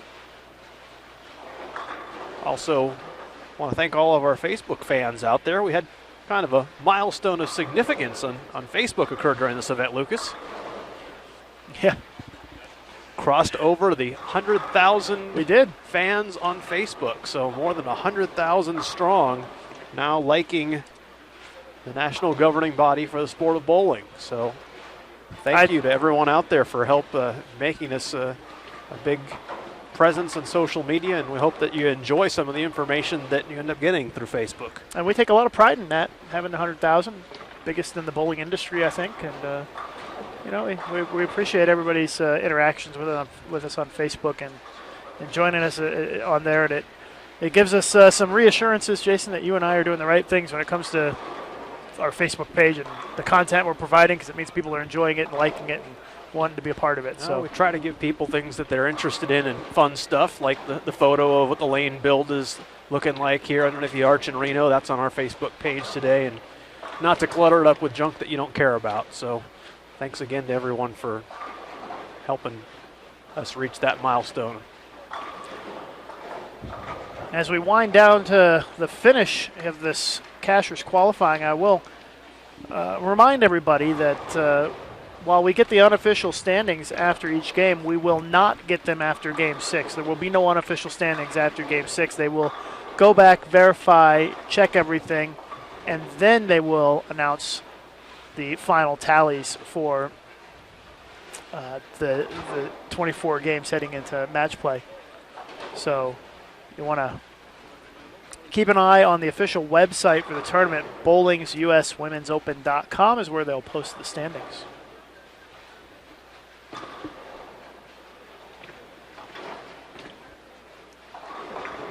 And again, the match play begins about 2 hours and 10 minutes from now at 8 p.m. There will be a break as they will re-oil. They got to get everything geared up for the match play portion. So a little bit of a break after game 6. But it's going to start to get hot and heavy here at the National Bowling Stadium with match play, because that's when things start to get real serious. It's head-to-head matches, bonus pins available. It's going to be a lot of fun. And as you and Josh were talking about, with the amount of games still left to go and bonus pins that are out there, it's not inconceivable that you can have big moves take place. And when you talk about the stepladder type TV finals, all you got to do is make the show, and you got a shot. And making the show with it being outside could be really interesting. I mean, that could change the playing field literally and figuratively in a way that we've not seen. We were out there at the build today. Again, if for some reason you're not familiar with how things are going to work this year at bowling's U.S. Women's Open, the finals will be contested on specially constructed lanes outside, just in front of the famous, iconic Reno Arch. And so no rain in the forecast, so we don't have to worry about that. But I'll tell you what, it is windy out there today. And for everyone who's been here to Reno before and walked down to where that arch is, you know how it can be a little bit of a wind tunnel between the hotels and casinos there. And I'm just really intrigued to see how that affects things, because when you talk about these kind of elite players that are so skilled at making such minor adjustments in their hand position and where they throw the ball, what's going to happen when there's a little bit of a crosswind? That could make a big impact. And so that's going to be a storyline that I think is going to be something that we certainly haven't seen in a championship like this in a long time. If nothing else, the wind will be uncomfortable for the bowlers. It'll be something they're not used to dealing with. It has to do with balance. I mean, it could. I honestly believe it's not implausible or even unlikely. I believe it is likely at some point you may have wind that affects a shot, the actual ball motion. It's possible. But you're right. I mean, as you watch these players compete, balance is such a huge part of shot making and repeating. And a little bit of something that can slightly affect your balance can really impact the outcome. So a little bit of an element of chance, I suppose, and Mother Nature perhaps playing a role in bowling's U.S. Women's Open, and that's kind of something that's fun about this year, a little bit different. Recap some of the scores for you on the featured pairs. 168 for Jolie Carrillo, Linda Barnes 215, Wendy McPherson 225, Jeannie Nacarado 227, Megan Kelly 200, Shannon O'Keefe can only shoot 188 this game. Take a look at the scoreboard.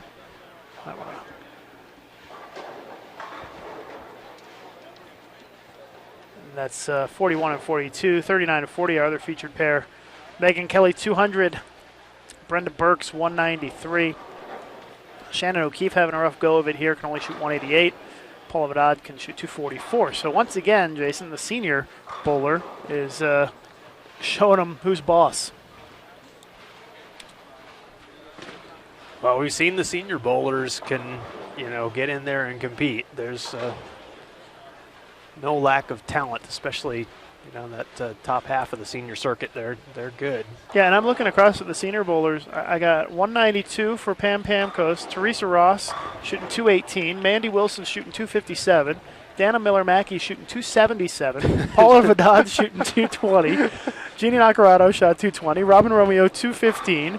Look out, seniors. Terry Ward 256. The scores are absolutely on fire in the senior division right now. Well, Miller-Mackey has had I haven't seen her score every game, but every time I've looked up, it seemed like she's putting something big on the scoreboard. Well, she shot 193, 279, 183, 193 So I guess I saw the big ones.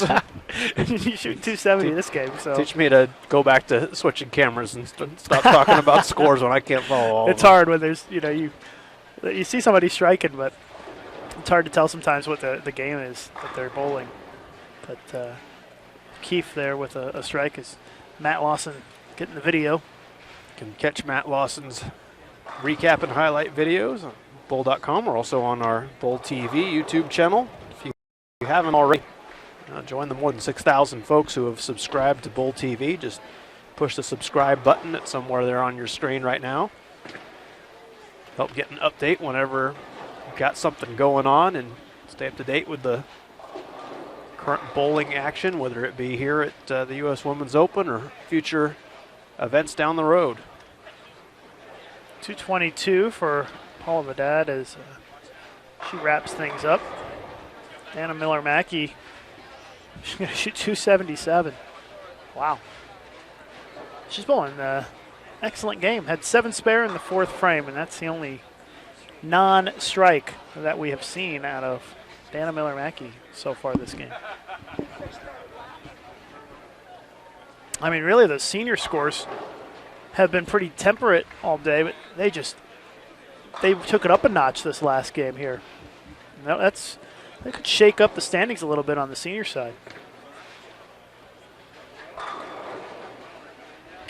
Missy Parkin with a double in the 10th frame. She can shoot 225 this game.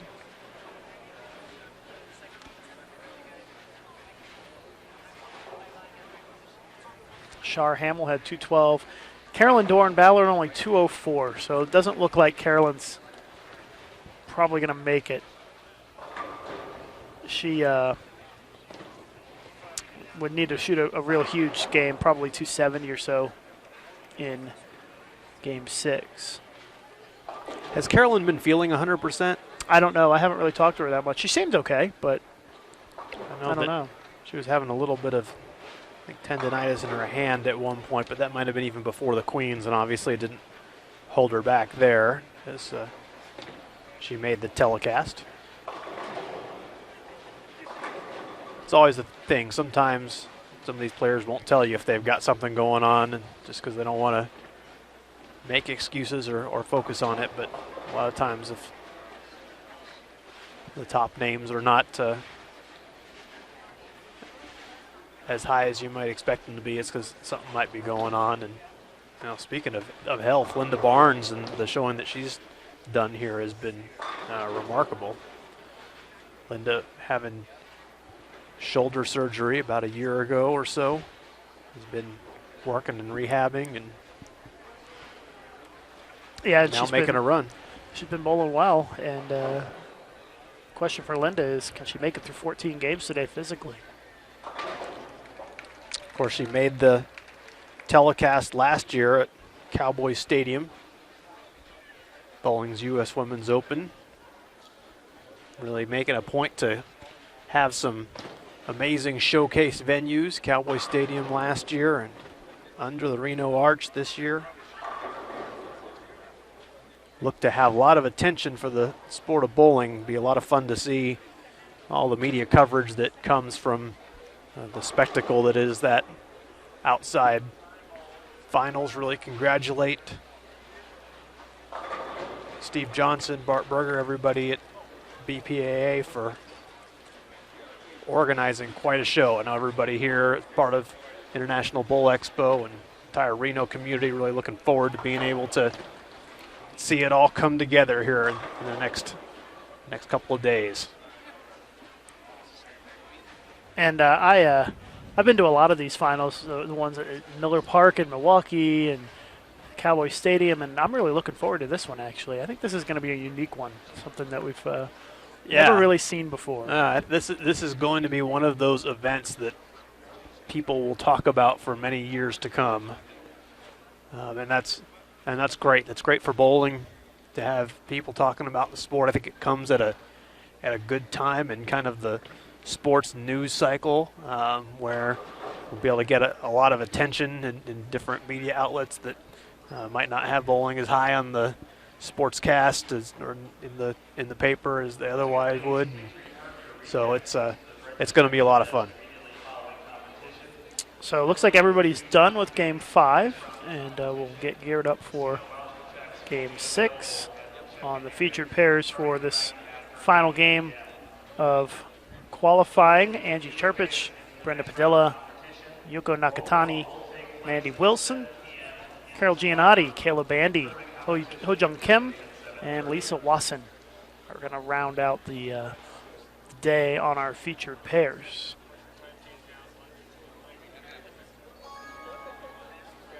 Deandres Beatty, 227 last game, so it looks like Deandra's going to need a big finish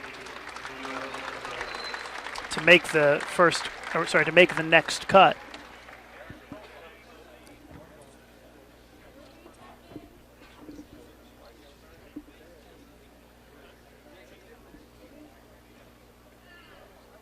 So they heard the chime, and now they can go. We'll start the final game of qualifying before we head into match play here at the U.S. Women's Open.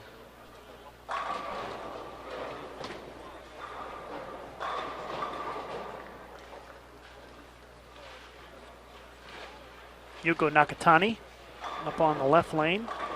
Starts off with a 4-pin. As soon as we get the standings in after that 5th game, we'll give you the heads up and let you know.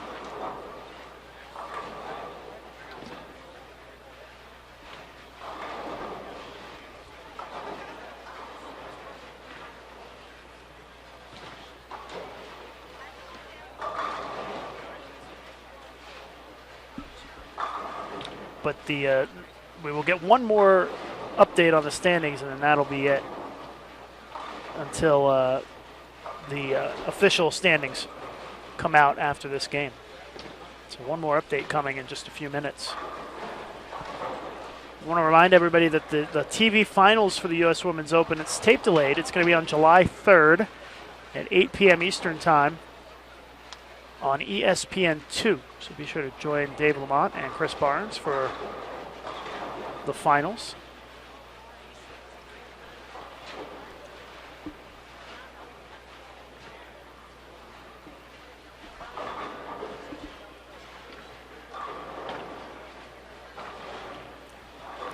John has Beatty sending me a text message, said he needs some airtime for Deandra, but unfortunately she's a few pairs away from our featured pairs. We'll try to keep you updated, but she has started with an open frame, John, so that is not good news for Deandra. I'll have a better idea of where Deandra sits once we get the updated standings coming in. Just a couple of minutes. Usually about the 2nd or 3rd frame is when we get them, and we're just in the 1st frame right now of this game.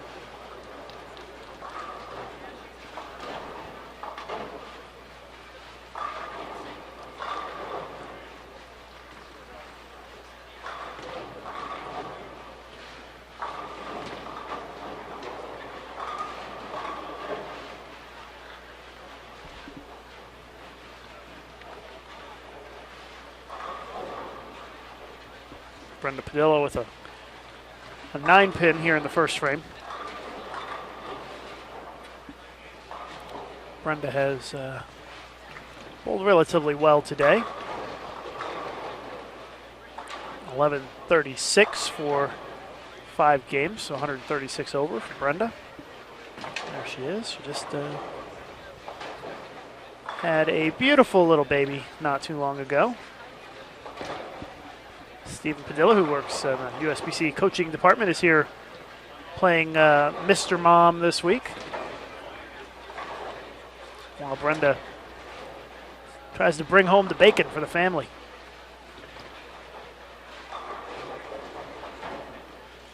Which I can tell you, having just spent a couple of days with my little kids, it's a lot easier to be here and at work. Playing Mr. Mom is no easy task.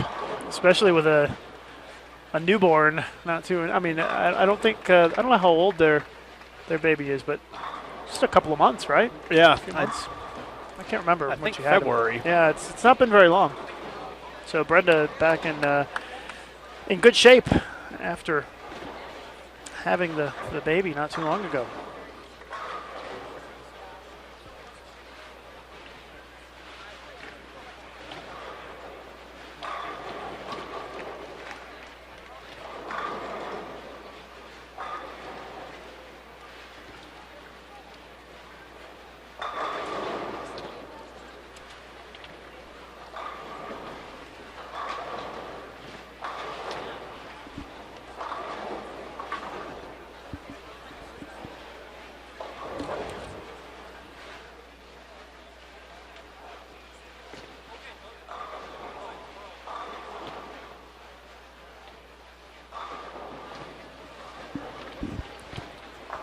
Hiro Noda stopping by, our Japanese photographer friend. Hiro shot some pictures for us of the construction at the on Virginia Street, and he's dropping off some pictures. There's Hiro, always has the camera in his hand, taking pictures. Yep, you'll see him at as a regular at Bowl Expo, a terrific friend of the bowling industry, and a very talented photographer as well. Yeah, so thanks to Hiro for taking some shots for us today. He always gives us lots and lots of photos. So this is It's always good to know a quality photographer. That's right. It's a good friend to have. Yeah, Hiro and I made the trek up the parking garage next to the lanes today to get some shots. And even if the language skills don't always match up between the two of you, you can always talk about a good photo. That's right. Photo speaks 1,000 words, doesn't matter what language you speak. Mandy Wilson with the strike in the second frame. Hope everybody will stick with us throughout the evening as we will have some exciting coverage once match play begins. I know it's going to be a little late for those of you out east, but if you have the ability to stay up, I would advise it because it's going to get pretty exciting. And if you can't stay up with us, make sure you're here tomorrow at 4 p.m. Eastern for the senior stepladder and 6 p.m. Eastern for the final round of match play in the regular division. We'll determine the 5 finalists for the TV show tomorrow afternoon and evening.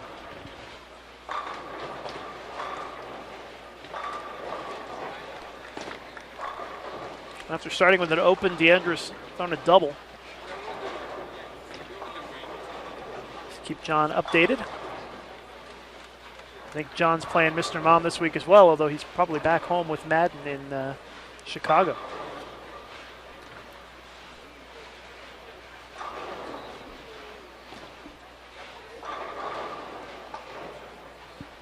It's a pretty full house here, Jason, isn't it? I mean, the stands off to our right, I mean, I don't think there's an empty seat in them.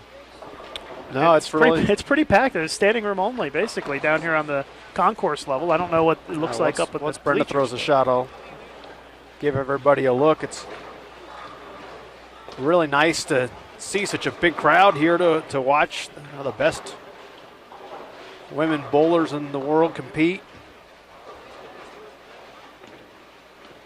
As you can see, lots of folks here watching. Having this event in conjunction with Bowl Expo is really a great thing to be able to showcase this talent. All of the movers and shakers in the bowling industry all coming together for the premier event in terms of trade shows. It happens every year. If you've never been to Bowl Expo, it's really something that you got to see. And it's just, whether you're in the bowling business or just a fan of bowling or a bowler, if you ever have the opportunity, really recommend it. It's just something else to see. All the ball brands, all the vendors that deal with everything from the amusement items in bowling centers to various kinds of equipment, all in one place. It's kind of like bowling Disneyland. Jason, I'm just working on the standings here, and some of you are going to be surprised by what I'm going to report here in just a moment. And if you're John Asbeatty, you are going to be thrilled by what I'm about to tell you. So give me just a moment. Sit down, John. A little teaser there for you as I work to get him on the Facebook page here. Could be. Deandra has a lot of fans beyond John out there, so if there's good news for the Asbeatty fans, that there'll be certainly a few folks that are. We're going to take a look at it here in a second, make sure I read the numbers right. Which, of course, you're dealing with unofficial numbers as well at this stage. Right. That's So absolutely right. Keep that in mind until all of the. We have updates as things go along, but we have seen thus far in the event that there have been some scoring adjustments that have taken place as unofficial numbers, and the official numbers sometimes, for whatever reason, end up being slightly off. So we were pretty good yesterday. I think got into a nice rhythm, and I'm feeling pretty confident by the tallies that we've got coming in based on what we're seeing. So I think we'll be okay in that regard. Okay, the senior results are up on Facebook, facebook.com/LucasUSBC, and the regular division results just went up as well. And I will tell you what I'm seeing here is in the regular division, 16th place plus 458. It's coming back a little bit. Deandra Asbady at plus 440, only 18 pins out of the number. I thought it was going to be a lot more than that, but it's backed up a little bit because what's happened now is there's a big gap between 13th and 14th place of about 45 pins. And what that means now is that it looks like we've got 1, 2, 3, 4, 5, 6, 7, 8, 9, 10 players within 26 pins of each other for 3 spots. Wow. Impossible to track here and the down thing the is, stretch. none of them probably have any idea. Because these unofficial numbers are really not anywhere where they're able to see them as they They're compete. off to the sides, yeah. Very easily. And you're not seeing a lot of them doing scoreboard watching anyhow. So they'll be... But I'm sure they all know they're close. And yeah, and it's really close. I mean, you got a lot of folks who have a chance to make it in.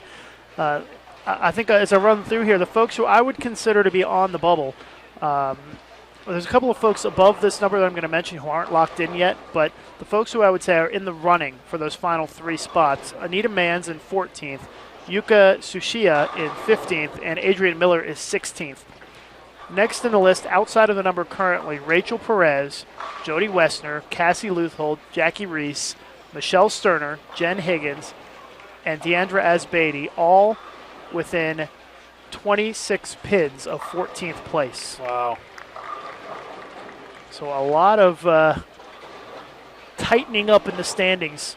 Things have really contracted here in the final game down the stretch. And it is going to be a race to the finish for a lot of these players. So there's Deandra, who just threw a strike in the 5th. 108, sixth. yeah, 108 in the 5th for Deandra, a strike in the 6th. So Deandra, who I know for sure does not watch standings, has no idea of the situation. She's just trying to get as much as she can here this game. So what a finish this is going to be to qualifying. All these games they bowled, and it comes down to one at the end here to determine who's going to make it in. One player who's really dropped off today, Joey Biondo. She is only 191, 200, 177, 198, 194, and she's fallen off the pace, as you see her there. Currently in 24th place, and she's 33 outside of the number. And not really doing a whole lot this game so far. Going to be some nail biting here when this game wraps up and everybody waits to see what the score tally looks like. Now, usually I like to try to track it and write it down and figure it out, but it's really challenging because there's so many people. And you could have folks like, I didn't mention Rocio Restrepo and Leanne Holstenberg. They're in 12th and 13th. Rocio's at plus 506. The Cut's at plus 458 right now. So that's a difference of 48 pins, but Rocio has 75 in the 5th right now. So she could be coming back a little bit here. And Leanne Holstenberg, who we just saw, I believe, she's right there at the number, above the number, but she's at 105 in the 9th, so she's looking pretty solid. Strikes are starting to come. Robin Romeo front 6, Linda Barnes front 6, Shannon O'Keefe front 6. There's people trying to turn it up a notch here in this final game.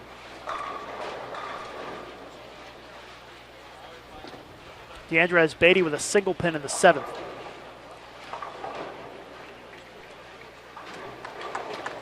A look at Rocio. Rocio's starting to feel it here a little bit. The pressure is on for Restrepo. She's not bowled bad today, but she still needs to pull out one more solid game here. And with only 75 in the 5th, 2 opens this game and no doubles, she's going to have a little bit of work to do to stay within the number. Rowe at plus 506, 48 pins above the cut score currently, so she needs to get on her horse here. players who I would say are probably locked in. Of course, Kelly Kulick, Missy Park, and Linda Barnes, Brenda Padilla, Liz Johnson, Tennille Milligan, Shannon O'Keefe, Stephanie Nation, Erin McCarthy, looking pretty solid to make the cut, as are Kayla Bandy and Brittany Hamilton. And guess what? Rocio just left another split in the 6th frame. Well, this would be a devastating, hard to watch way to have it end. Let's hope that she's able to overcome it here. She still has a little bit of a cushion, but you know the players behind her are going to be pushing pretty hard to make it into the number, and she's coming back a little bit the wrong way. Only 83 in the 6th for Restrepo.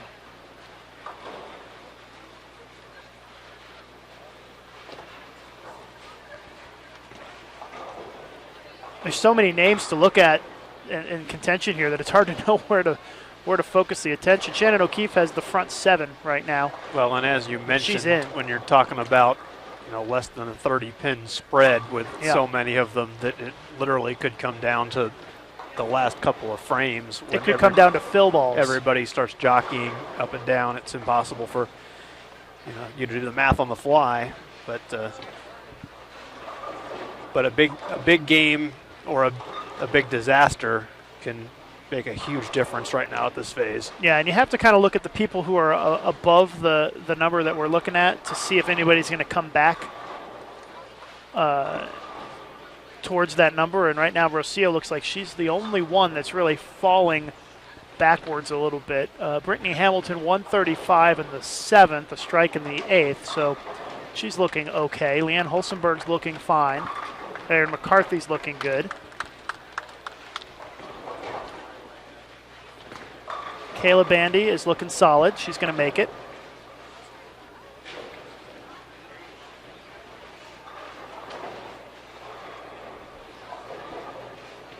And there are some folks who are even outside of the number that I mentioned who could still sneak in there if they had a big game. Let's take a look at Rocio and see if she can right the ship here.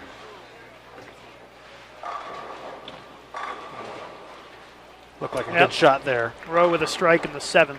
Much needed for her. Deandra, 148 in the 7th, a strike in the 8th. So Deandra has an opportunity here to potentially sneak in. Front 8 for Shannon O'Keefe. As we try to track a lot of things going on here down the stretch.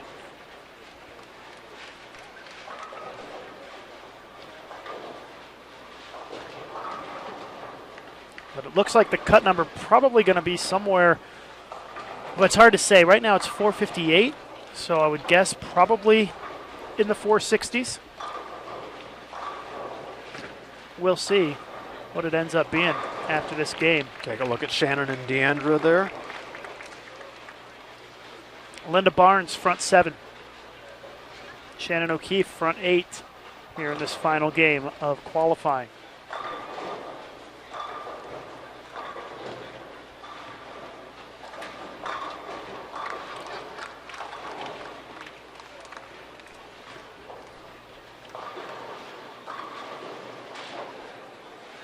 Looking like some pretty decent scores here this final game. A lot of the really big scores, as we watch O'Keefe with the front 8, got another one, front 9, are coming from people who are already in the numbers soft. There's Deandra, big shot coming up for here, 9th frame. Working on a strike. She can max out at 238 this game. She probably needs every bit of it here. Looks like she got 10 go? Did the 10 go? It did. Double for Asbady heading into the 10th frame. That was a big shot right there for her.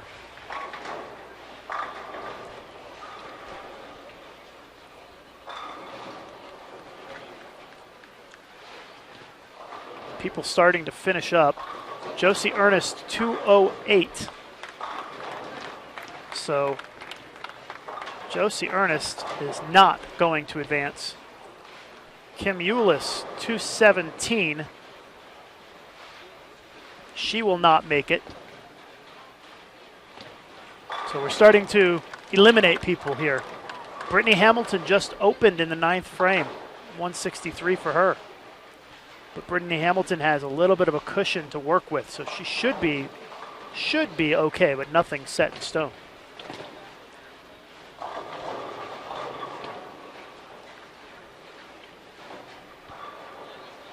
Can you see Luthold's score? Is it too far? She was right there in it as well. I don't know where she's at.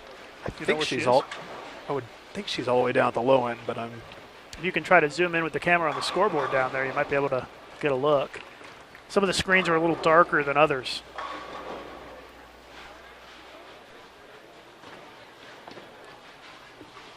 I can see her down there, but I can't see the scoreboard. As Beatty just got the first one in the 10th, it looks like. Looks like Luthold has 114 in the sixth frame. So she was right around the number. She was 4 pins out. So it's going to be close. As Beatty has a chance to go around her if Luthold doesn't have a big finish. Deandra got the first one in the 10th. That puts Deandra in the 220s. Restrepo doubled. That'll help her cause. A lot going on here this final round.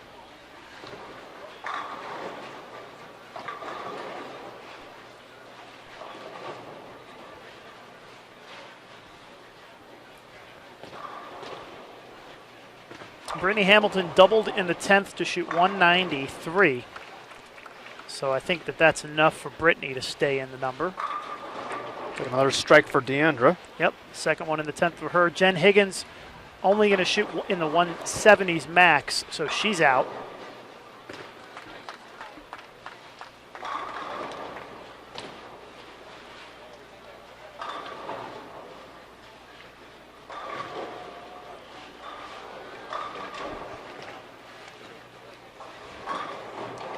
Trying to find Jody Wessner here.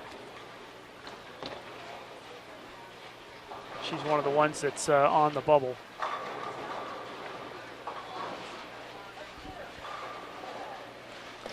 I don't see her. There she is. Jody 79 in the 4th and a 4-bagger. So Wessner is making a charge here as well. Restrepo comes back. It's 3 in a row. That's big for her because some of the people behind her are making a push. As Beatty strikes out for 238, and she will be on the bubble. She's going to be right there at plus 478. That may be enough, but it's not for sure yet.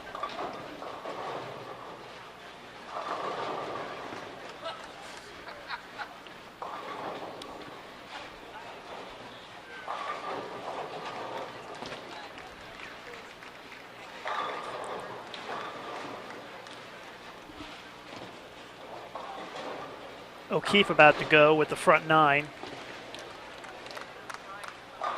Linda Barnes had the front 7, went 9 spare.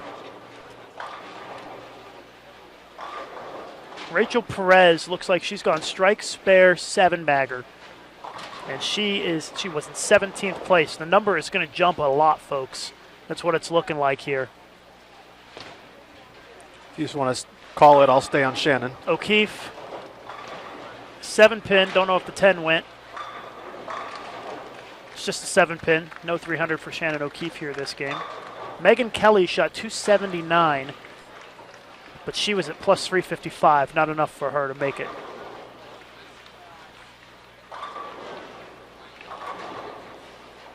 Jackie Reese, she was in 20th place. She shoots 213.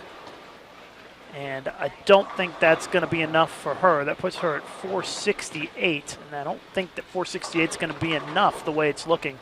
It looks like the number is going to jump quite a bit this last game, if I had to guess.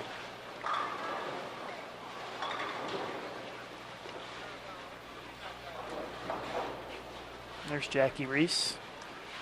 I think that she's going to fall short, but it's hard to tell. Jason, you can zoom the camera in over on 25 and confirm for me that that's Rachel Perez at the top of that scoreboard. One more over.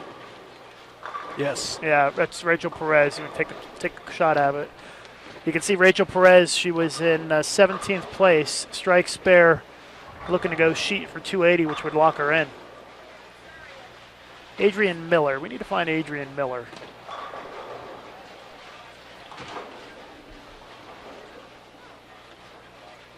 Adrian Miller may be down on the low end.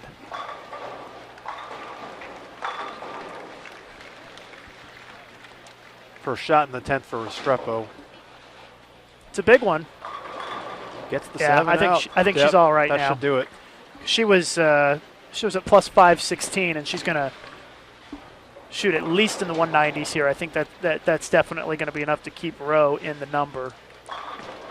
Okay, there's the look down at the low end of the house. Wessner shooting a big number here. So is Perez. I don't have eyes on Adrian Miller. I don't know where she is, and there's Wessner. Yeah, Wessner was working on 5 in a row. I'm not sure which direction Adrian went either.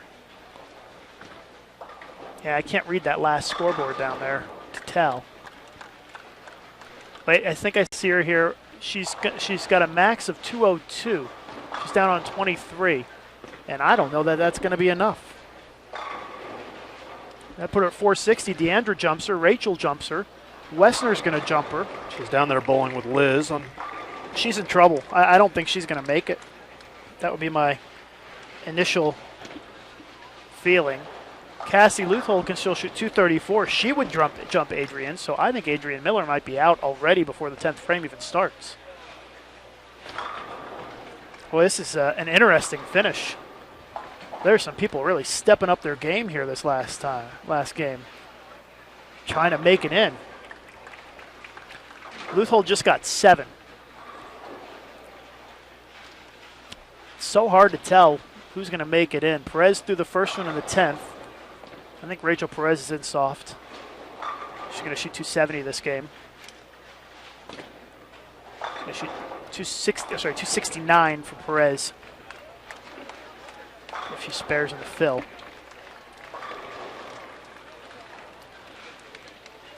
Restrepo had 192, so she should be okay. Wessner got the first one in the 10th.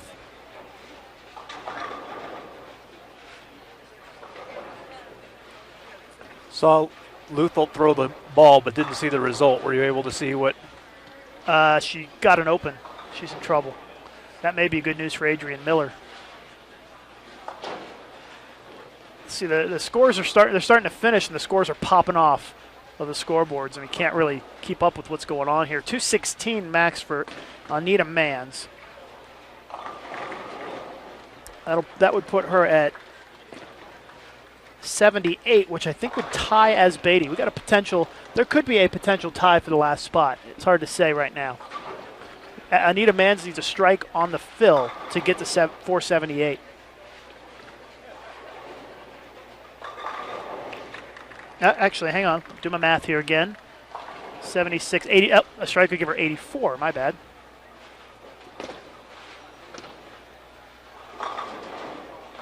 .484. So Anita will stay ahead of Deandra. So although Deandra shot 238 the last game, it may not be enough. Have to wait and see for the official numbers to come in. There's Anita with the fill ball. She got a strike. Well, I tell you what, Jason, it's really close. It's going to be really close. There's a lot going on here. A lot of big scores. A lot of folks stepping up.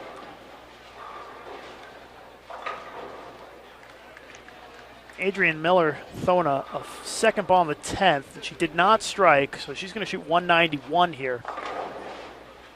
So she's going to come backwards a little bit. Jody Wessner, 258.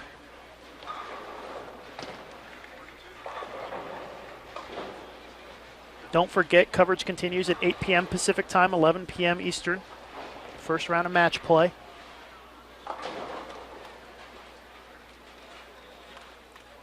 I wish I could be more definitive as to who made it, but I can't.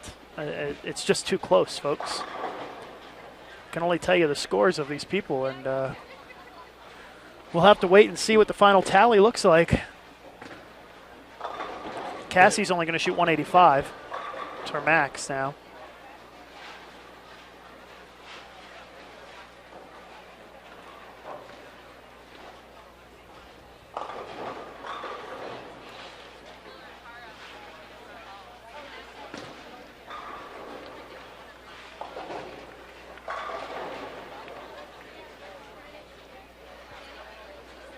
Yep, a lot of the contenders for those final spots down there on the low end of the house. How will those numbers shake out? We will see shortly. I think as Beatty is going to be real close to the cut. She may be the cut or she may be the first out. It's hard to say at this point. I just don't know. So we'll have to wait and see. The results will be posted on bowlingsuSwomen'sopen.com as soon as they are verified. And we'll let you know. We'll try to give you a heads up on Facebook and Twitter. Once again, we want to thank everybody for tuning in here to Bowling's U.S. Women's Open live from the National Bowling Stadium in Reno, Nevada. I'm Jason Overstreet, Lucas Wiseman, providing most of your commentary here as we are about headed towards the match play portion, and we'll see who continues on looking for the opportunity to bowl under the arch in the streets of Reno for this title. It will be really close. 185 the final score for Cassie Leuthold. Again, 216 for Anita Manns. Jody Westner, 258. As this game coming to a close. Once again, thank you to the sponsors of Bowling's U.S. Women's Open, the brands of Ebonite, as well as Janiking, Lipton, and the Tri-Property Hotel and Casinos here in Reno, El Dorado, Silver Legacy, and Circus Circus. We greatly appreciate our sponsors' terrific support of this event and the sport of bowling. Well, Jason, we're going to have to wait ourselves to see who made it. And about an hour and a half from now, the match play portion will begin. So be sure to join us for that. And we will try to give you a heads up and let you know on Facebook and Twitter who made it. Deandra just walking past saying she thinks she just missed. That's what she's hearing. Well, if you're not yet a fan of the USBC Facebook page, it's a good time to make sure that you like that page. Opportunities like this, you might be able to get some information before able to get it officially posted on official websites, or able to come back on and tell you on the live stream. But certainly be sure to check back with Bowl TV later today and see who it is that makes the cut to advance to the match play round. So I guess that's going to do it. We're going to go off for a little bit here, Jason. We're going to restart our broadcasts for the 8 p.m. start time here in Reno. So be sure to check back in with us in about 90 minutes here on Bowl TV. And we will be back. Thanks so much. Hope everybody comes back to join us here in roughly 90 minutes, live from the National Bowling Stadium in Reno.